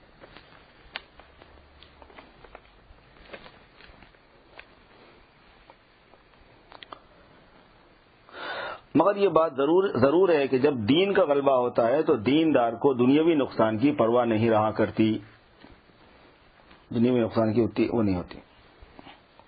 میرے ایک دوست کی حکایت ہے جو BA ہیں. ایک مرتبہ وہ ریل کا سفر کر رہے تھے، ان کے پاس سامان زیادہ تھا اور جس اسٹیشن سے وہ سوار ہوئے تھے وہاں وزن کرانے اور بلٹی لینے کی فرصت نہیں ملی. ایک رسید جو ہوتی ہے، تو انہوں نے خیال کیا کہ جس اسٹیشن پر اتروں گا وہاں وزن کرا کے محصول ریلوے کو ادا کر دوں گا. چنانچہ جب منزل مقصود پر اترے تو وہاں کے بابو سے انہوں نے کہا کہ میرے پاس سامان زیادہ ہے جس کا محصول ادا کرنا میرے ذمے ہے. مجھ کو بوجہ تنگی وقت کے سوار ہوتے ہوئے اس کا موقع نہیں ملا تھا. آپ اس وقت وزن کر کے مجھ سے محصول لے لیجئے. اور چونکہ میں نے اپنا واقعہ خود بیان کر دیا ہے، اس سے آپ کو معلوم ہو گیا ہوگا کہ میں نے خیانت اور خلاف ورزی قانون کا ارادہ نہیں کیا تھا. اس لیے آپ کو اصل محصول لے لینا چاہیے، ڈبل چارج نہ کرنا چاہیے. بابو نے کہا جائیے ہم کچھ نہیں لیتے. انہوں نے پھر اصرار کیا. وہ متعجب ہو کر اسٹیشن ماسٹر کے پاس لے گیا. اس نے بھی وزن کرنے اور محصول لینے سے انکار کیا. انہوں نے پھر اصرار کیا تو وہ دونوں ان کو انگریزی زبان سے ناواقف سمجھ کر انگریزی میں باتیں کرنے لگے. وہ باتیں یہ تھی کہ معلوم ہوتا ہے کہ شخص نے شراب پی ہے جو باوجود انکار کیا خود پیسہ دینا چاہتا ہے. انہوں نے کہا کہ میں نے شراب نہیں پی، میرا مذہب مجھ کو مجبور کرتا ہے. افسوس آج کل فریب اور پالیسی کا بازار ایسا گرم ہے کہ لوگوں کی سمجھ میں یہ بات ہی نہیں آتی کہ جو شخص از خود بھی خدا کے خوف سے دوسروں کا حق ادا کر سکتا ہے، بس وہ یوں سمجھتے ہیں کہ عاقل وہی ہے جو از خود کسی کا حق ادا نہ کرے، اور جس کو خود بخود اس کی فکر لگی ہوئی ہو اسے پاگل سمجھتے ہیں. چنانچہ ریلوے والوں نے ان کو پاگل ہی سمجھا اور یہ کہا کہ آپ اپنا سب اسباب لے جائیں، ہماری اجازت ہے، آپ کو کوئی کچھ نہیں کہے گا. انہوں نے کہا کہ آپ کو اجازت دینے کا اختیار نہیں، کیونکہ آپ ریلوے کمپنی کے مالک نہیں بلکہ اس کے ملازم ہیں. آپ کو ریلوے کے حق چھوڑنے کا کیا حق ہے؟ مگر کسی طرح ریلوے والوں نے ان سے محصول نہ لیا. انہوں نے اپنا اسباب اٹھایا اور باہر آ کر سوچنے لگے کہ اے اللہ میں کیا کروں. حق تعالیٰ نے ان کی اعانت فرمائی. جب دیکھا کہ میرے بندے کو معصیت سے بچنے کا راستہ نظر نہیں آتا اور دوسرے لوگ اس کو معصیت میں مبتلا کرنا چاہتے ہیں اور یہ اس سے بچنے کی کوشش کرتے کرتے تھک گیا، معاً دل میں یہ بات آئی کہ مقدار محصول کے برابر ٹکٹ ریلوے کمپنی کا لے کر چاک کر دینا چاہیے. جتنے پیسے اس کے بن رہے ہیں اتنا ٹکٹ لے کے اس کو پھاڑ کے پھینک دو، قصہ ختم. اس طرح محصول ادا ہو جائے گا. چنانچہ انہوں نے ایسا ہی کیا. صاحبو، آپ دین پر عمل کر کے دیکھیں، انشاءاللہ قدم قدم پر آپ کو اللہ تعالیٰ کی مدد کھلی آنکھوں سے نظر آئے گی. یہ تو سب جانتے ہیں کہ کمال دین بغیر اللہ تعالیٰ کی مدد کے حاصل نہیں ہوتا، مگر میں دعوے سے کہتا ہوں کہ ابتدائی منازل میں بھی حق تعالیٰ پوری اعانت کرتے ہیں. جب دین کے کام میں ابتدا سے انتہا تک اللہ کی مدد ساتھ رہتی ہے تو پھر کیوں ڈرتے ہو کہ صاحب دین پر عمل کیسے کریں، یہ تو بہت مشکل معلوم ہوتا ہے. ارے بھائی، تم کو اگر مشکل معلوم ہوتا ہے تو خدا کو تو کوئی مشکل نہیں. جب وہ تمہاری اعانت کا وعدہ فرماتے ہیں پھر یہ عذر کرنا محض نفس کی شرارت ہے. حق تعالیٰ فرماتے ہیں والذین جاہدوا فینا لنہدینہم سبلنا ومن یتق اللہ یجعل لہ مخرجا. پھر بھی افسوس ہے کہ لوگ دین میں ترقی حاصل نہیں کرتے اور جن کو جتنا دین حاصل ہے وہ اسی پر قناعت کر رہے ہیں. میں عوام ہی کی شکایت نہیں کرتا، افسوس یہ ہے کہ خواص کو بھی ترقی دین کی فکر نہیں ہے. جو تعلیم میں مشغول ہے وہ اسی پر قانے ہے اور سمجھتا ہے کہ میں بڑا دیندار ہوں کہ ہر وقت قال اللہ قال رسول میں رہتا ہوں. جو ذکر شغل میں مشغول ہیں وہ اسی پر قناعت کیے ہوئے ہیں. کوئی ان سے پوچھے کہ آخر شریعت میں معاملات اور معاشرت کی تعلیم کس لیے دی گئی ہے، اخلاق کی اصلاح کا اہتمام کیوں کیا گیا ہے؟ کیونکہ کیا یہ دین نہیں، اور کیا اس پر عمل کرنے کے لیے مسلمانوں کے علاوہ کوئی دوسری قوم پیدا ہوگی؟ آخر تقوی کی فروع فقہیہ یعنی تقوی کے متعلق جو مسائل ہیں تمام معاملات دین میں کیوں عمل نہیں کرتے؟ یہ مسائل فقہا نے کس لیے بیان کیے ہیں؟ دنیا دار اگر قلیل حصہ دین پر قناعت کرے تو وہ اتنا نقصان میں نہیں جتنا خسارہ اہل علم کو معمولی حصہ دین پر قناعت کرنے سے پہنچے گا. کیونکہ دنیا دار نے اگر دین کو کم حاصل کیا تو اس نے دنیا میں تو لذت اور راحت حاصل کر لی، اور یہ مولوی صاحب دنیا میں تو پھسڈی تھے ہی. اگر دین میں بھی پھسڈی رہے تو کسی طرف کے بھی نہیں رہے. نہ دنیا میں چین ہوا نہ آخرت میں. وہاں بھی یہ تکلیف میں رہیں گے، دنیا میں تو یہ کلفت کے اندر آئی ہی کہ نہ عالی شان محل رہنے کو ہے، نہ نوکر چاکر ہے، نہ زیادہ پیسہ ہے، نہ عمدہ اور لذیذ غذائیں ہیں، نہ ریشمی لباس زیبتن ہے. پھر سمجھ میں نہیں آتا کہ یہ طبقہ ادنا دین پر کیوں قناعت کرتا ہے اور دنیا کو چھوڑنے کے بعد یہ کمال دین کی فکر کیوں نہیں کرتے. امام غزالی فرماتے ہیں ارى الملوك بأدنى الدين قد قنعوا وما أراهم رضوا في العيش بالدون فاستغني بالدين عن دنياك الملوك كما استغنى الملوك بدنياهم عن الدين. مطلب یہ ہے کہ میں سلاطین اور اہل دولت کو دیکھتا ہوں کہ انہوں نے تھوڑے سے دین پر قناعت کر کے اپنے کو دنیا میں مشغول کر دیا ہے، اور اب تم ان کو اس طرح نیچے دکھاؤ کہ تھوڑی سی دنیا پر قناعت کر کے دین میں کمال پیدا کرو اور سلاطین کی دنیا سے مستغنی ہو جاؤ، کیونکہ اب ان کو نیچا دکھانے کا یہی طریقہ ہے. تو دنیا میں تو ان سے بڑھ جانا تمہاری قدرت میں نہیں ہے، مگر دین میں بڑھنا تو قدرت میں ہے. بس تم دین میں سلاطین کو نیچا دکھا دو کہ وہ آج تم سے بڑے ہوئے نظر آتے ہیں، تو دین کی برکت سے کل تم ان سے بڑے ہوئے رہو گے. اور اگر تم دین میں بھی کم رہے تو سلاطین تم سے ہر جگہ بڑے ہوئے رہیں گے، اور یہ بہت بڑا نقصان ہے. سبحان اللہ، کیا عجب تعلیم ہے. اور یہ لطیفہ ایسا ہے جیسا ایک شاعر نے کہا ہے، یادداری کے وقت زادنے تو ہما خنداں بدن دو تو گریاں آنچ نازی کے وقت مردنے تو ہما گریاں شوند تو خنداں. یاد کرو کہ جب تم پیدا ہوئے تھے تو تم رو رہے تھے اور سارے ہنس رہے تھے. ایسے رہو کہ مرنے کے وقت میں سارے رو رہے ہوں اور تم ہنس رہے ہوں. یعنی تم کو یہ بات بھی یاد ہے کہ جب تم پیدا ہوئے تھے تو سب لوگ ہنس رہے تھے اور تم روتے ہوئے آئے تھے. یہ لوگ نہایت ظالم ہیں کہ ان کو تمہارے رونے پر بھی رحم نہ آیا. اس وقت ان کو خوشی کی سوج رہی تھی، اب تم ان کو اس طرح بدلا دو کہ تمہارے مرنے کے وقت وہ سب روئیں اور تم ہنستے ہوئے جاؤ. یعنی ایسی زندگی بسر کرو جس کی بدولت سب کو تمہارے مرنے کا غم ہو اور تم کو اللہ تعالیٰ سے ملاقات کی خوشی ہو. وہ روتے رہیں اور تم ہنستے ہوئے جاؤ. ایسا نہ ہو کہ مرنے کے وقت بھی سب ہنسیں اور خوش ہوں کہ اچھا ہوا کم بخت پاپ کٹا، اور تم اعمال سیئہ کی وجہ سے روتے ہوئے جاؤ۔ تو اس مضمون میں بھی ویسا ہی مقابلہ ہے جیسا اوپر کے اشعار میں مقابلہ تھا کہ جس طرح تمہارے رونے پر لوگ ہنستے تھے اب تم ان کے رونے پر ہنسو، اس طرح اور دنیا سے اس طرح جاؤ کہ آخرت کی راحتیں تم کو بے ساختہ یوں کہیں یا آخرت کی راحتیں دیکھ کر تم بے ساختہ یوں کہیں یا لیت قومی یعلمون بما غفر لی ربی وجعلنی من المکرمین، اے کاش میری قوم کو اطلاع ہو جائے کہ میرے خدا نے مجھے بخش دیا اور مجھ کو معززین میں داخل فرما دیا۔ اس اطلاع سے وہ رونے سے بعد آ جائیں۔ یہی مقابلے کا مضمون پہلے اشعار میں تھا۔ حضرات صحابہ رضی اللہ عنہم کی تو یہ حالت تھی کہ غربا حضور صلی اللہ علیہ وسلم کی خدمت میں شکایت کرتے ہوئے آئے کہ یا رسول اللہ صلی اللہ علیہ وسلم، مالدار لوگ ہم سے بڑھ گئے، کیونکہ جس طرح نماز روزہ ذکر شغل ہم کرتے ہیں وہ بھی کرتے ہیں، اور ان میں یہ بات زیادہ ہے کہ وہ زکوٰۃ بھی دیتے ہیں، خیرات کرتے ہیں، صدقات کرتے ہیں، اور جہاد میں بھی خوب مال خرچ کرتے ہیں، اور یہ کام ہم نہیں کر سکتے۔ تو حضور صلی اللہ علیہ وسلم نے ان سے فرمایا کہ تم پانچوں نمازوں کے بعد سبحان اللہ والحمد للہ ولا الہ الا اللہ واللہ اکبر پڑھا کرو، اس کا تم کو اتنا ثواب ملے گا کہ مالداروں کے صدقات اور خیرات سے بڑھ جائے گا۔ صحابہ کو جو اس کی خبر ہوئی تو انہوں نے بھی یہ کام شروع کر دیا۔ امیر صحابہ نے، غربا پھر شکایت لائے کہ یا رسول اللہ، عمرا نے بھی یہ تسبیحیں شروع کر دی ہیں، نماز روزہ زکوٰۃ حج میں سب شریک تھے، مالی لین کی عبادت ہے وہ حصہ لے رہے تھے، تو حضور نے ان کو جانی لین کی عبادت بتا دی، تسبیح پڑھو۔ وہ تو حریص تھے دین کے معاملے میں، ان کو پتا چلا، انہوں نے بھی پڑھنا شروع کر دیا۔ یا رسول اللہ، عمرا نے بھی تسبیحیں پڑھنا شروع کر دی جو آپ نے ہم کو تعلیم فرمائی۔ آپ نے فرمایا اب میں کیا کروں، میں خدا کے فضل کو کسی سے روک تو نہیں سکتا، کیوں روک دوں؟ ذالک فضل اللہ یؤتیہ من یشاء، یعنی اب اس کا کوئی علاج نہیں ہے۔ حضور نے فرمایا بس وہ بڑھ گئے تو بڑھ گئے، چانس ہے یہ۔ حضرات صحابہ میں جو لوگ مالدار تھے ان کی یہ حالت تھی کہ وہ ہر وقت اپنے دین کی ترقی میں لگے رہتے تھے، اور جو نیک کام ان کو معلوم ہوتا اس کی طرف سبقت کرتے تھے۔ ان کو دین میں نیچے دکھانا غربا کے لیے مشکل تھا۔ غریب صحابہ امیر صحابہ کو دین کے معاملے میں نیچے نہیں دکھا سکتے تھے، چلو وہ دنیا میں اونچے ہیں تو ہم دین میں ان سے اونچے ہو کے دکھائیں، یہ نہیں ہو سکتا تھا۔ ان حضرات کے پاس مال بہت کچھ تھا، مگر حالت یہ تھی کہ دل کو اس سے ذرا بھی لگاؤ نہ تھا۔ ایک صحابی کا انتقال ہونے لگا تو وہ رو رہے تھے۔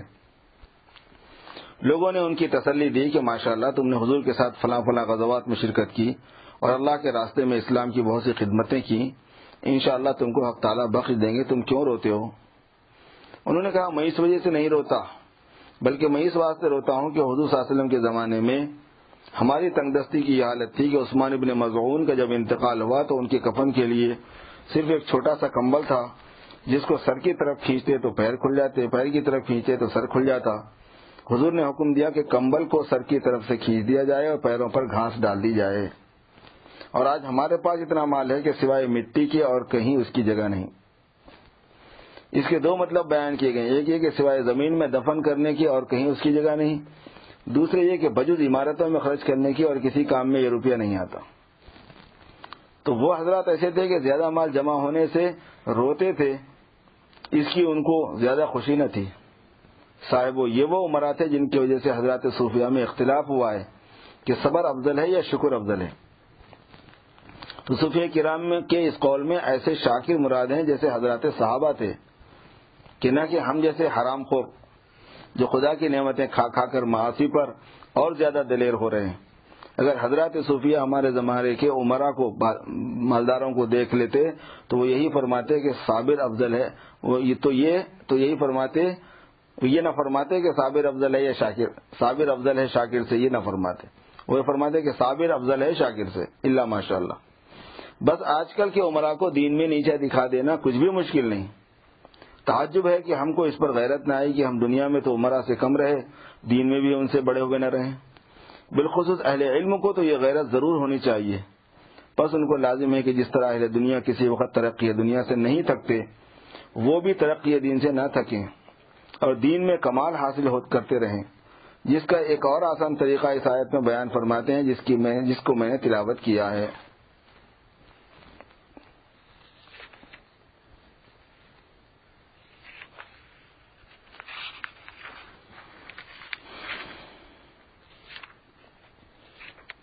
لمبا بیان ہے.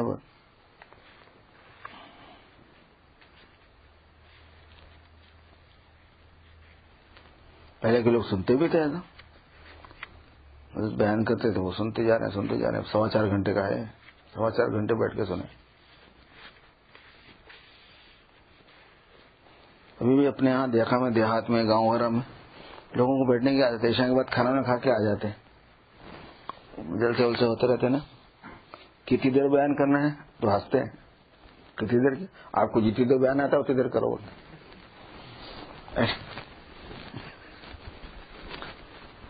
ہم تو آئے سننے کے واسطے, ان کو فجر کی نماز تک بٹھا لو, آپ کون منع کر رہا ہے بولتے تھے.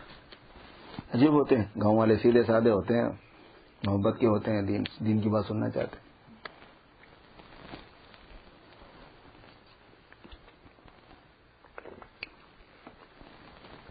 ابھی آنے سے پہلے ایک جگہ گئے تھے, وہاں 2.5 گھنٹے بیان کیا, تو جلسے کے بعد بول رہے ہیں ہماری طبیعت بھری نہیں ہے ابھی, پتہ نہیں آپ کتنے دن کے بعد آئیں گے. 1.5 گھنٹہ اور کم از کم لینا تھا, 1.5 گھنٹہ اور کم از کم لینا تھا.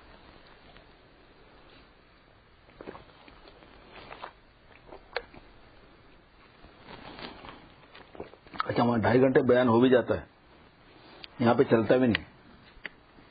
اب اگر آپ بولے بھی کہ یہاں 2.5 گھنٹے بیان کرو, نہیں کر سکتے.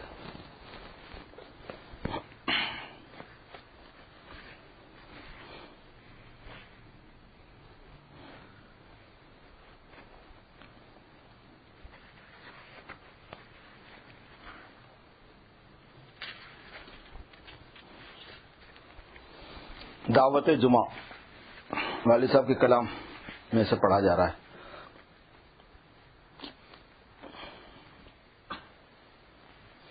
حکم حق ہے جب پکاریں جمعہ کو, اے مسلمانوں تجارت چھوڑ دو. اذا نودی للصلاۃ من یوم الجمعہ فاسعوا الی ذکر اللہ وذروا البیع. ذکر حق کے واسطے مسجد چلو, پھر بڑھو ڈھونڈو خدا کے فضل کو, وابتغوا من فضل اللہ. اس طرح کر لو جو تم اپنی صلاح, پھر یقیناً پاؤ گے فوز و فلاح. جمعہ کے دن یہ ہوا حکم رسول, غسل کر مسواک کر مل عطر پھول. ویسے تو روزانہ غسل کرنے کی لوگوں کو عادت ہوتی ہے, لیکن علماء فرماتے ہیں کہ جمعہ کے دن گھر میں کچھ ایسا اہتمام ہونا چاہیے کہ گھر والوں کو بھی, چھوٹے بڑوں کو اس کا اندازہ ہو کہ آج جمعہ کا دن ہے. اس کے لیے یہ اہتمام ہو رہا ہے. اب اتنی عادت ایسی ہو گئی ہے کہ روزانہ فجر میں جیسے غسل کر کے جاب کو نکل جاتے ہیں, ایسے اس میں غسل کر کے کپڑے پہن کے جاب کو نکل گئے, جیسے عام دن ہے, ریگولر دن ہے. حالانکہ جمعہ کا دن ہمارے لیے ایسا اسپیشل ہے کہ بہت اہتمام دکھانے کا دن ہے. دیکھیے دوسرے لوگوں کے پاس ہفتے کا دن ہے, کیسے اس کو ظاہر کرتے ہیں, ساری گاڑیاں چھوڑ کے پیدل ادھر سے ادھر, ادھر سے ادھر, ادھر سے ادھر گھوم رہے, مارے پیدل پھرتے رہتے ہیں.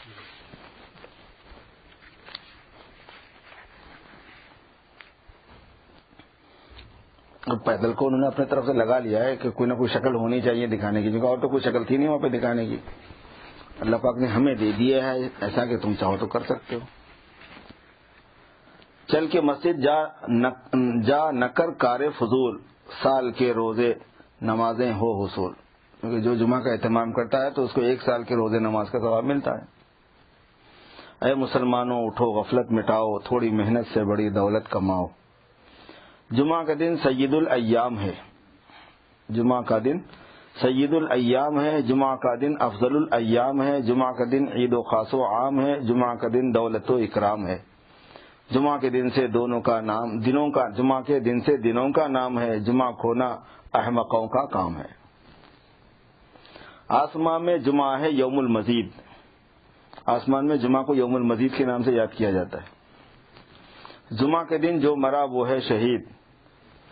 یہ سب حدیثوں کے ترجمے ہیں, مفہوم ہے.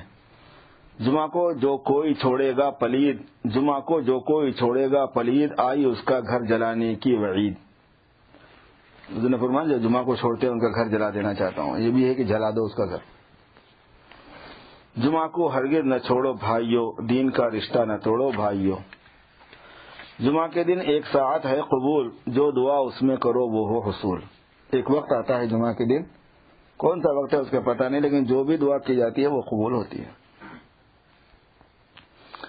خار بھی ہو جائے اس ساعت میں پھول، بھائیو اس راز کو جاؤ نہ بھول، دور ہو گر تم کرو ساعت تلاش، فکر دی فکر جہاں فکر معاش۔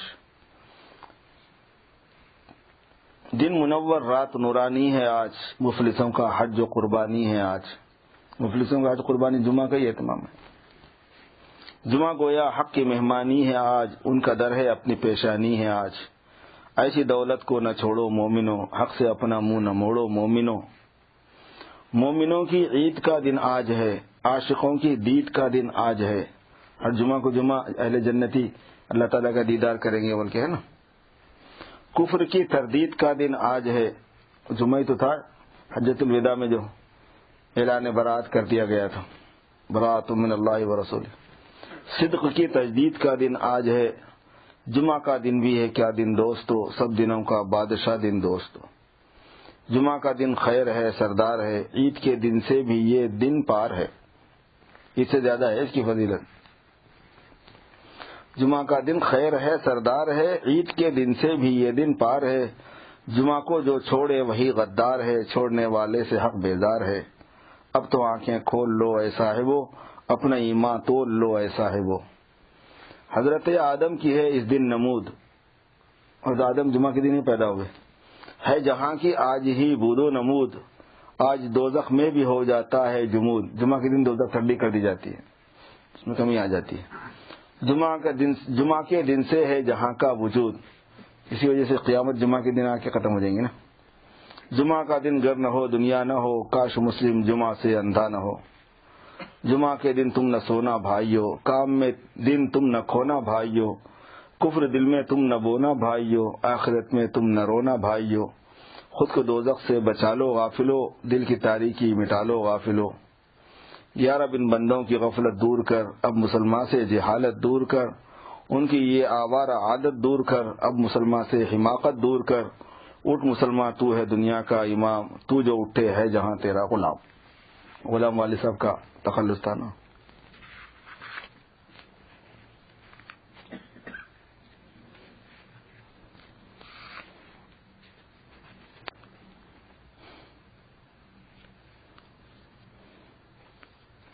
پہلے زمانے میں بڑا جلال آبادی کو میں نے دیکھا کہ وہ جمعرات کے دن جمعہ کی تیاری کرتے تھے،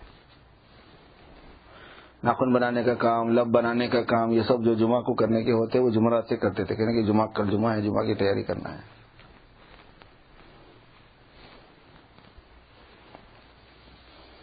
ایک اہتمام اور ٹائم نکال کے قرآن شریف پڑھ لینا، سورہ کہف پڑھنا، مناجات مقبول اہتمام سے پڑھنا، جمعہ کے دن کی خاص دعا ہے وہ اہتمام سے پڑھنا، درود شریف کی کثرت کا اہتمام ہے نا اس دن، وہ اہتمام سے کرنا۔ جمعہ کے دن عصر کی نماز کے بعد جو ہے 80 مرتبہ جو آدمی درود شریف پڑھتا ہے اسی جگہ بیٹھ کر، تو 80 سال کی عبادت کا ثواب ملتا ہے اور 80 سال کے گناہ معاف ہوتے ہیں۔ جمعہ کے دن عصر کی نماز پڑھ کے اگر وہیں بیٹھ جائے، عورتیں بھی جس مسئلے پہ انہوں نے نماز پڑھی ہے وہیں بیٹھ جائیں، مرد بھی جہاں پڑھے ہیں وہیں بیٹھ جائے، اور عصر کی نماز اس کے بعد 80 مرتبہ کم از کم اس فضیلت کے حاصل کرنے کی نیت سے دعا درود شریف پڑھے، تو 80 سال کی عبادت کا ثواب اور 80 سال کے گناہ معاف، اور استغفار شامل کر لیں تو 80 سال کے کبیرہ بھی معاف ہو سکتے۔ جیسے عام طور پر جو فضیلت آتی ہے اعمال کی، گناہ معاف ہونے کی اچھے عملوں پر، وہ چھوٹے گناہ معاف ہوتے ہیں عموماً، کیونکہ بڑے گناہ کے لیے توبہ شرط ہے، استغفار شرط ہے، تو استغفار کو شامل کر دے، اس میں دعا کرے اللہ سے کہ یا اللہ صغیرہ بھی معاف کر دو، کبیرہ بھی معاف کر دو، معافی مانگتے ہیں وہاں سے۔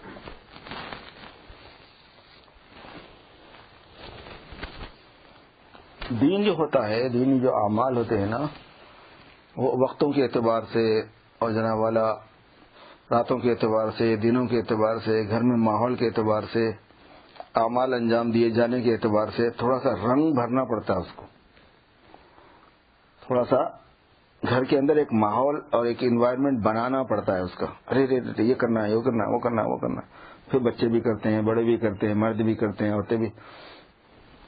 یہ جتنے گھروں کے اندر بہت سی قسم کی چیزوں کا رواج پڑ گیا تھا نا، اس کی وجوہات میں سے ایک وہ بھی ہے، علم نہیں ہونے کی وجہ سے آگے پیچھے ہو کے گڑبڑ ہو گئی۔ ورنہ پہلے گھروں میں جو ہے نا چاندیاں بچتی تھی، اس کے بعد اس میں بیجیاں ڈالے جاتے تھے، کل کی بیجیاں ہیں، یہ دودھ کی بیجیاں ہیں، یاد ہے؟ وہ فاتحہ خوانی ہو رہی ہے، وہ جناب والا بتاشے آ رہے ہیں، اور جناب یہ ہو رہا وہ ہو رہا، مختلف کوئی نہ کوئی عنوان لگا ہوا رہتا تھا، محرم میں یہ عنوان، رجب میں وہ عنوان، شعبان میں وہ عنوان، اور فلاں میں ربیع الاول میں یہ عنوان، کبھی میلاد کی مجلس، کبھی فلاں۔ وہ ایک گھر میں ایک انوائرمنٹ کریٹ کرنے کے لیے تھا، لیکن اس میں علم شامل نہیں کرنے کی وجہ سے، رواج بنانے کی وجہ سے گڑبڑ ہو گئی، بدعتیں بن گئی۔ اب وہ بدعتوں سے بھی بچنا ہے، لیکن گھر کے اندر ایک فضا جو ہوا کرتی ہے دینی اعمال کی، وہ بنانی پڑتی ہے۔ بچوں کا ذہن بنانا، بڑوں کا ذہن بنانا، اعمال خود کو خود سے کرنا، کام میں لگانا بچوں کو۔ جیسے ہم جب بچوں کو پڑھانا چاہتے ہیں تو پڑھانے کا ایک انوائرمنٹ بناتے ہیں، پڑھنے کی چیزیں لا کے رکھتے ہیں، اور پڑھنے کے لیے بچوں کو مختلف قسم کی ترغیبات رکھتے ہیں، ان کے اعتبار سے کھلونے رکھتے ہیں، اس کے اعتبار سے انعامات دیتے ہیں، طرح کے بچے اور مختلف قسم کی چیزوں سے ان کا جی بہلاتے ہیں۔ چھوٹی چھوٹی چیزوں سے بچوں کا دل خوش ہو جاتا ہے، اور چھوٹی چھوٹی چٹیاں آتی نہیں، اسٹار بنا ہوا ہے، چاند بنا ہوا ہے۔ وہ کل ایک بچی جو ہے ان کے گھر گیا تو وہ کہہ رہی تھی کہ آج میں جو ہے نا اتنا اچھا سبق سنائی کہ میرے کو اسٹار ملا۔ بولا پتہ نہیں اس کو کیا ملا، میں نے پوچھا لا کے دکھا، تو کاپی پہ استاد نے مانے اتنا چھوٹا سا چپکا دیا تھا اس کو اسٹار، اس سے خوش ایسا مجھے اتنا اسٹار مل گیا آج۔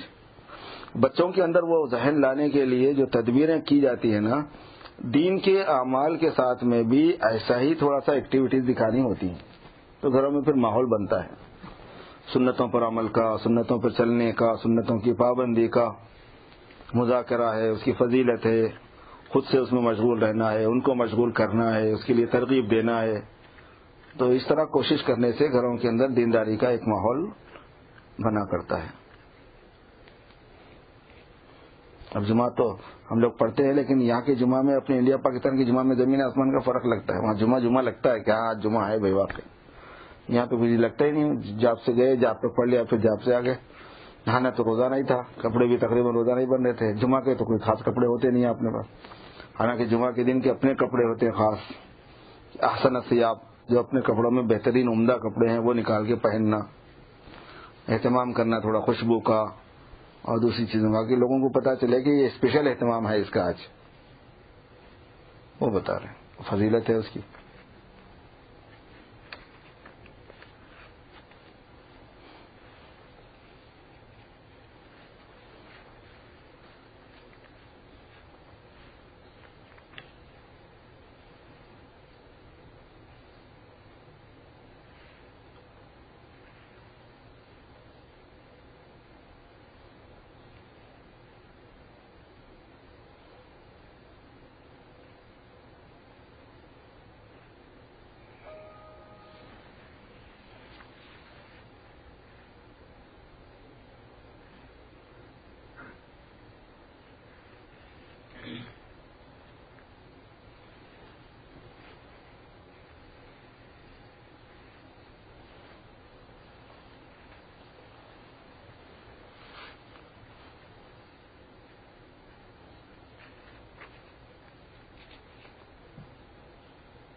اللہ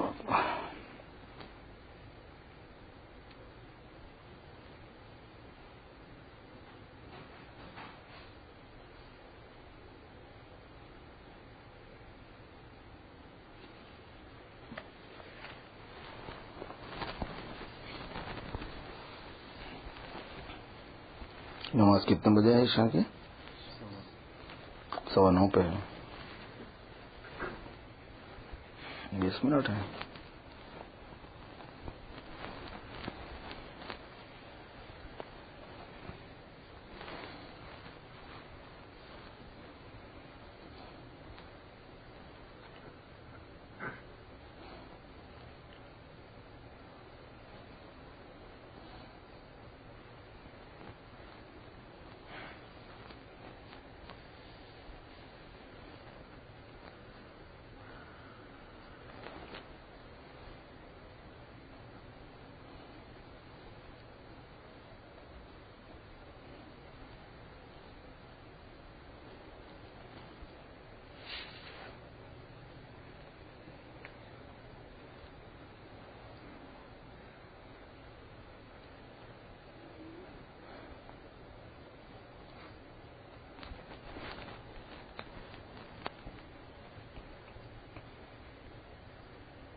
گزشتہ جو اپن نماز کے بعد ذکر کیے تھے تو تھک گئی تھی طبیعت,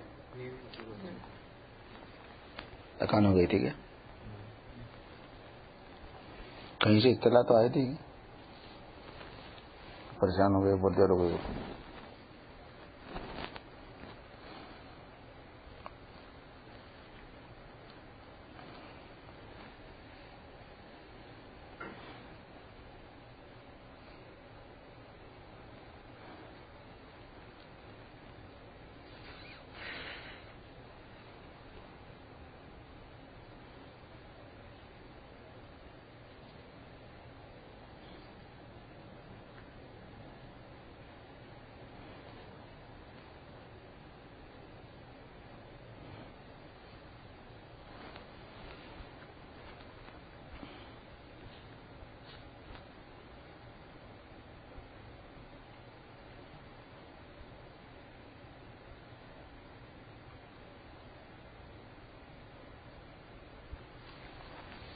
کل کوئی پوچھ رہا تھا کہ جو تعلیمات ہوتی ہیں, جو باتیں کہی جاتی ہیں کہ یہ کرو وہ کرو وہ کرو وہ کرو, وہ قابو میں نہیں آتی,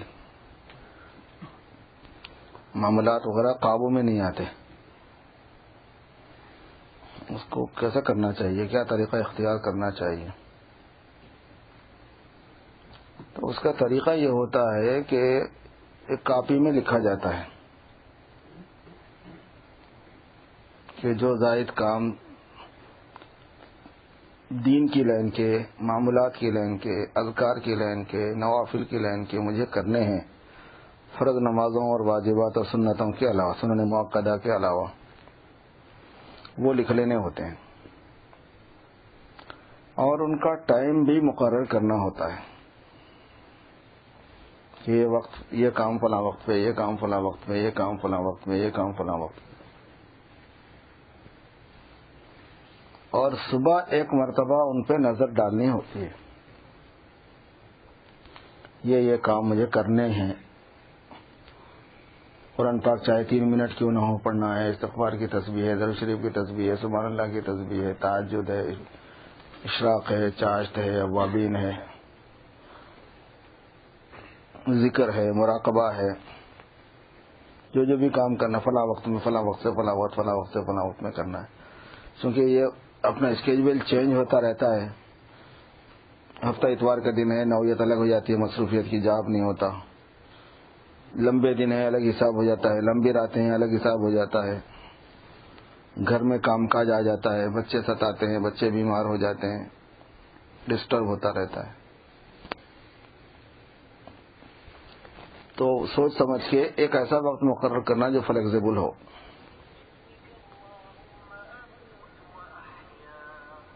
اس کے بعد جو ہے اس کو صبح میں دیکھنا ہوتا ہے. اس کو کہتے ہیں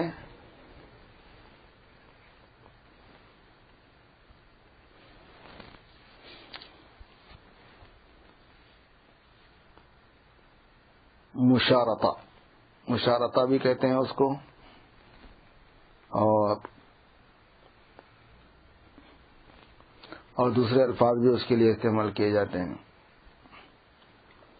اور درمیان میں اس کو دھیان میں رکھ کے اس کا مجاہدہ رہتا ہے. اور رات میں اس کاپی کو پھر ایک مرتبہ دیکھ لینا, اس کا نام ہے محاسبہ. صبح میں معاہدہ, اس کو معاہدہ بھی کہتے ہیں. صبح میں معاہدہ, دن میں مجاہدہ, اور رات میں محاسبہ. محاسبے کا مطلب ایک نظر اس کو لے کے جائزہ لینا کہ اس میں سے کون سا ہوا, کون سا نہیں ہوا. جو نہیں ہوا اس پر استغفار, توبۃ اللہ, ارے یہ بات گڑبڑ ہو گئی, یہ نہیں ہونا چاہیے, یہ نہیں ہونا چاہیے تھا, یہ کرنا چاہیے تھا. جو ہو گیا اس پر اللہ پاک کا شکر ادا کرنا.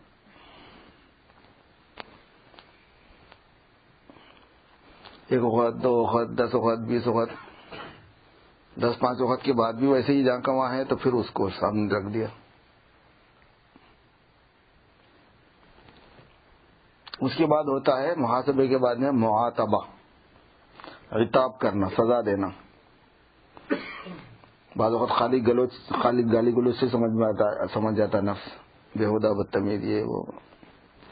بعض وقت یہ ہے کہ نماز پڑھو، چلو روزہ رکھو، صدقہ کرو، کھانا مت کھاؤ.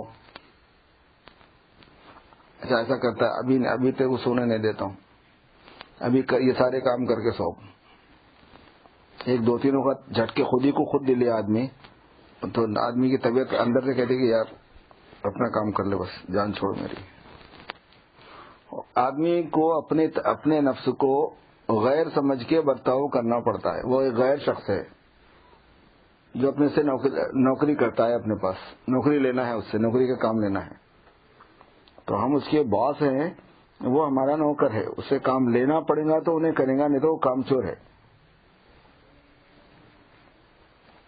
اب اپنے سے اپنے باس کیسا کام لیتا، اپن بھی اس سے ایسے ہی کام لینے کا ہے.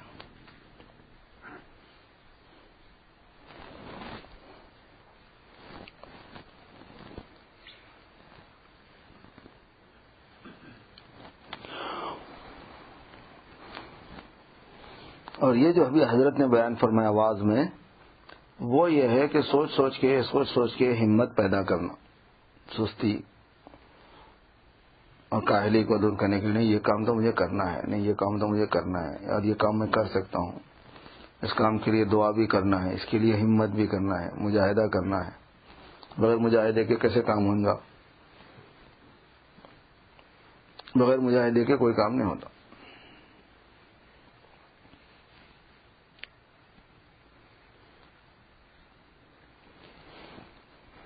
لگی ہوئی ہیں ساری چیزیں انسان کے ساتھ، سستی بھی لگی ہوئی ہے، غفلت بھی لگی ہوئی ہے، کوتاہی بھی لگی ہوئی ہے، مشغولیت بھی لگی ہوئی ہے. بعض مرتبہ واقعتاً ایسی مشغولیت ہو جاتی ہے کہ نہیں ہو سکتا، کچھ بھی چھوٹ جاتا ہے، چھوٹ جائے پھر شروع ہو جائے گا. جیسے سفر پیش آ گیا، سفر میں مشغولیتوں میں خلل آ جاتا ہے. بیماری پیش آ گئی تو اس میں مشغولیتوں میں خلل ہو جاتا ہے. اپنوں کی بیماری پیش آ گئی کہ ان کی تیمارداری میں، دواخانے کھلانے میں، لے جانے میں، اس میں یا گھر میں بیمار ہیں تو بچوں کی دیکھ بھال کا کام بڑھ جاتا ہے. اس میں ظاہر ہے کہ مشغولیت معاملات جو ہے نا وہ خلل پذیر ہو جاتے ہیں. ٹھیک ہے، وہ ایک الگ بات ہے. ہوتا ایسے موقع پر یہ ہے کہ جب ایسا ہو کہ گڑبڑ ہو جاتی نا تو پھر چھوٹ گیا تو آدمی سمجھتا اب چھوٹ گیا، چلو جان چھوٹی، پھر دیکھیں گے پھر نہیں. وہ جو مجبوری ہے، وہ مجبوری کی حد تک مجاہدے کا مطلب یہ ہے کہ نگرانی رکھنا ہے کہ یعنی انہیں میرے کو یہ چیز، یہ مشغولیت مجھے ضرورت سے زیادہ انوالو نہ کر لے. واقعتاً مجبوری کی حد تک تو میں مجبور ہوں، اس کے بعد پھر مجھے لگ جانا چاہیے اپنے کام پہ. وہاں پھر پکڑنا پڑتا ہے اس کو. تو بھائی ٹھیک ہے، طبیعت خراب تھی، دواخانے میں تھے، بچوں کو دیکھنا ہونا پڑ رہا تھا، نہیں ہو سکتا تھا یہ کام، ٹھیک ہے نہ کرو، جان دو. لیکن اب تو ہو گیا نا، اب شروع کرو.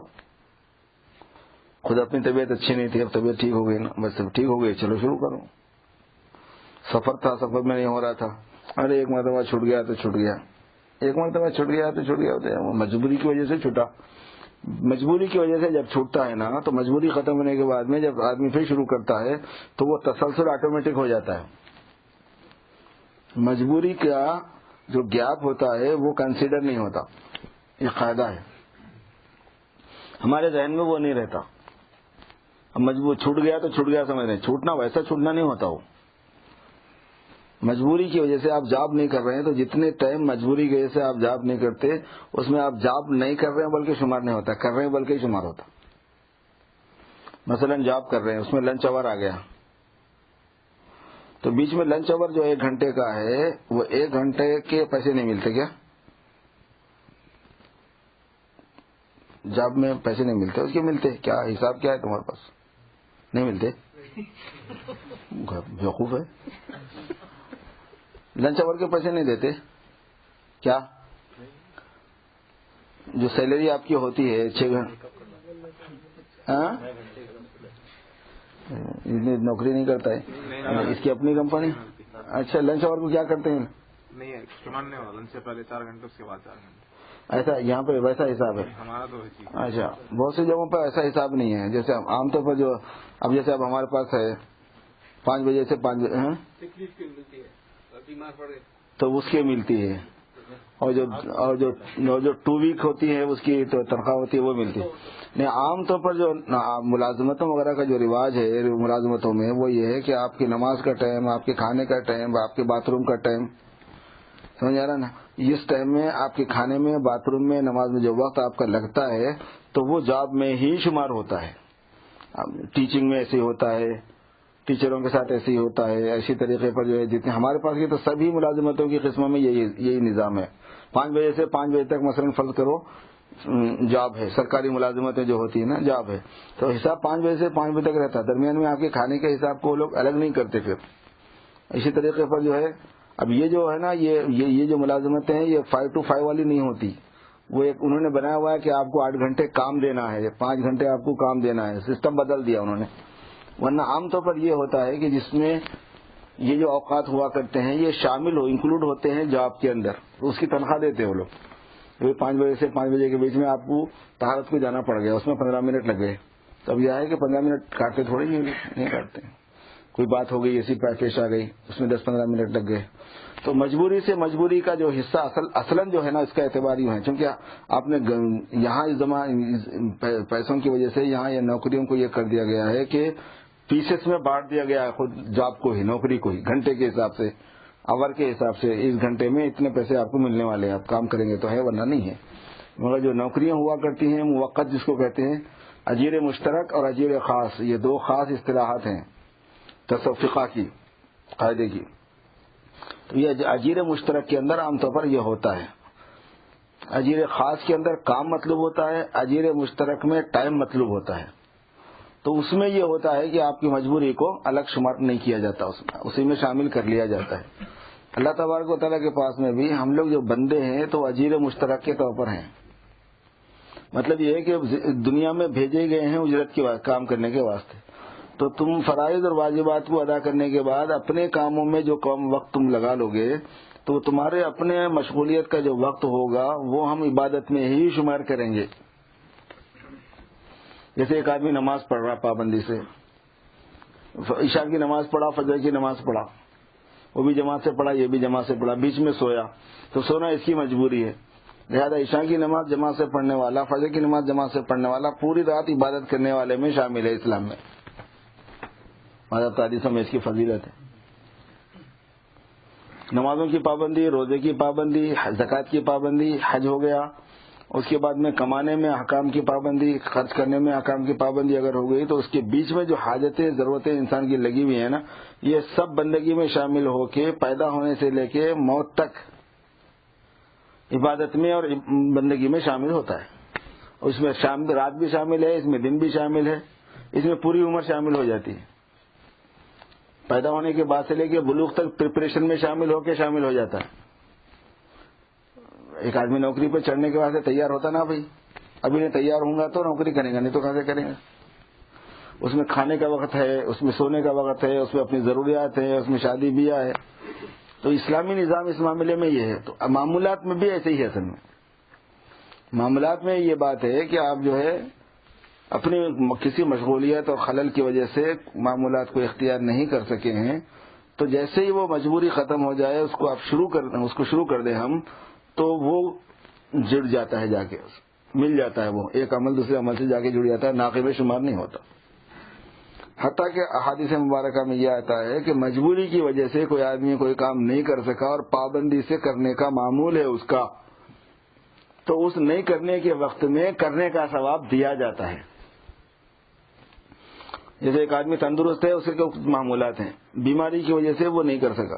ایک آدمی جماعت سے نماز پڑھنے کا عادی ہے مسجد میں، بیماری کی وجہ سے مسجد میں نہیں آیا، تو جس وقت بیماری کی وجہ سے مسجد میں نہیں آیا اس وقت بھی جماعت کا ثواب اس کو ملتا ہے، کیونکہ یہ بیماری کی وجہ سے نہیں آیا. نوافل وغیرہ کے اندر یہ معاملہ ہے کہ جس مجبوری کی وجہ سے نہیں آیا تو نوافل کا اپنا ایک نور ہے اور نوافل کے ساتھ تعلقات کی ایک نوعیت ہے. جیسے بزرگوں نے فرمایا ہے کہ فرض کرو ہم نے کوئی ذکر کا وقت اپنے لیے معمول میں بنایا اور ذکر کر رہے ہیں، اس وقت جو ہے نا فرشتے اس کے ساتھ میں مانوس ہو جاتے ہیں. یہ فلاں وقت فلاں بندے کے ذکر کا وقت ہے، تو ان کو انتظار شروع ہو جاتا ہے اگر آپ اس وقت پہ نہیں پہنچے تو. یہ وقت تسبیح کا تھا، ہو رہی نہیں اس کی تسبیح، کیا ہوئی؟ یہ وقت ذکر کا تھا، ذکر کر ہی نہیں رہا اس وقت میں. اور جیسے فرشتوں کے ساتھ یہ معاملہ ہوتا ہے ایسے ہی اللہ تبارک و تعالیٰ کی طرف سے بھی اس میں خصوصیت آتی ہے. اس کی مثال ایسی ہے جیسے آپ اپنے شیخ کے پاس یا استاد کے پاس فرض کرو روزانہ عصر کے بعد 10 منٹ بیٹھنے کے لیے جانے کے عادی ہیں. روزانہ عصر کے بعد روزانہ بیٹھتے ہیں. 50 آدمی ہیں تعلقات پہچان والے جان والے, لیکن ان میں سے کسی کا یہ نہیں ہے, آپ کا ہے. اگر 2 دن آپ عصر کے بعد نہیں آئے 10 منٹ, تو تیسرے دن شیخ آپ سے پوچھیں گا کہاں تھا, 2 دن سے نظر نہیں آیا, کدھر ہے. حالانکہ ایک دوسرا آدمی 2 دن سے نہیں, انہیں 2 مہینے سے نظر نہیں آیا, اس کو نہیں پوچھتے, چونکہ اس کا کوئی ایسا معمول نہیں ہے. اس کے 2 مہینے سے اس کے ایسے کوئی پابندی اس نے اپنے لیے اپنے معمول میں کوئی چیز شامل نہیں کی ہے. 2 مہینے بھی نہیں ملتا ہے تو کہتے ہیں ہاں ٹھیک ہے نہیں ملا. لیکن جو آدمی روزانہ ملنے کا عادی ہے, معمول ہے, اس کو بولتے بھائی کیا بات ہے نہیں ملا. ایک آدمی روزانہ چائے پلاتا ہے, آپ 1-2 دن میں نہیں پلایا تو یا کیا ناراضگی ہو گئی, کیا ہو گیا, چائے وائے کچھ نہیں آ رہی. حالانکہ بہت سے ایسے لوگ ایسے ہوتے ہیں جن سے روزانہ تو کیا مہینوں میں چائے پینے کا موقع نہیں ہوتا. یہ معاملات کی نوعیت. زائد دوستی میں یہی پرابلم ہے. زائد دوستی میں یہ بات ہے کہ یہ خصوصیت بھی ویسے ہی پیدا کرتی ہے, شکایت بھی ویسے ہی پیدا کرتی ہے. دوسروں کے مقابلے میں خصوصیت بھی زیادہ ہوں گی, دوستی زیادہ ہوں گی, مراد زیادہ ہوں گی, لحاظ زیادہ ہوگا, سب چیزیں زیادہ ہوتی ہیں. اس کے بعد پھر شکایتیں بھی اس میں زیادہ ہیں. اپنوں سے شکایت کی جاتی ہے, غیروں سے تھوڑی شکایت کی جاتی ہے.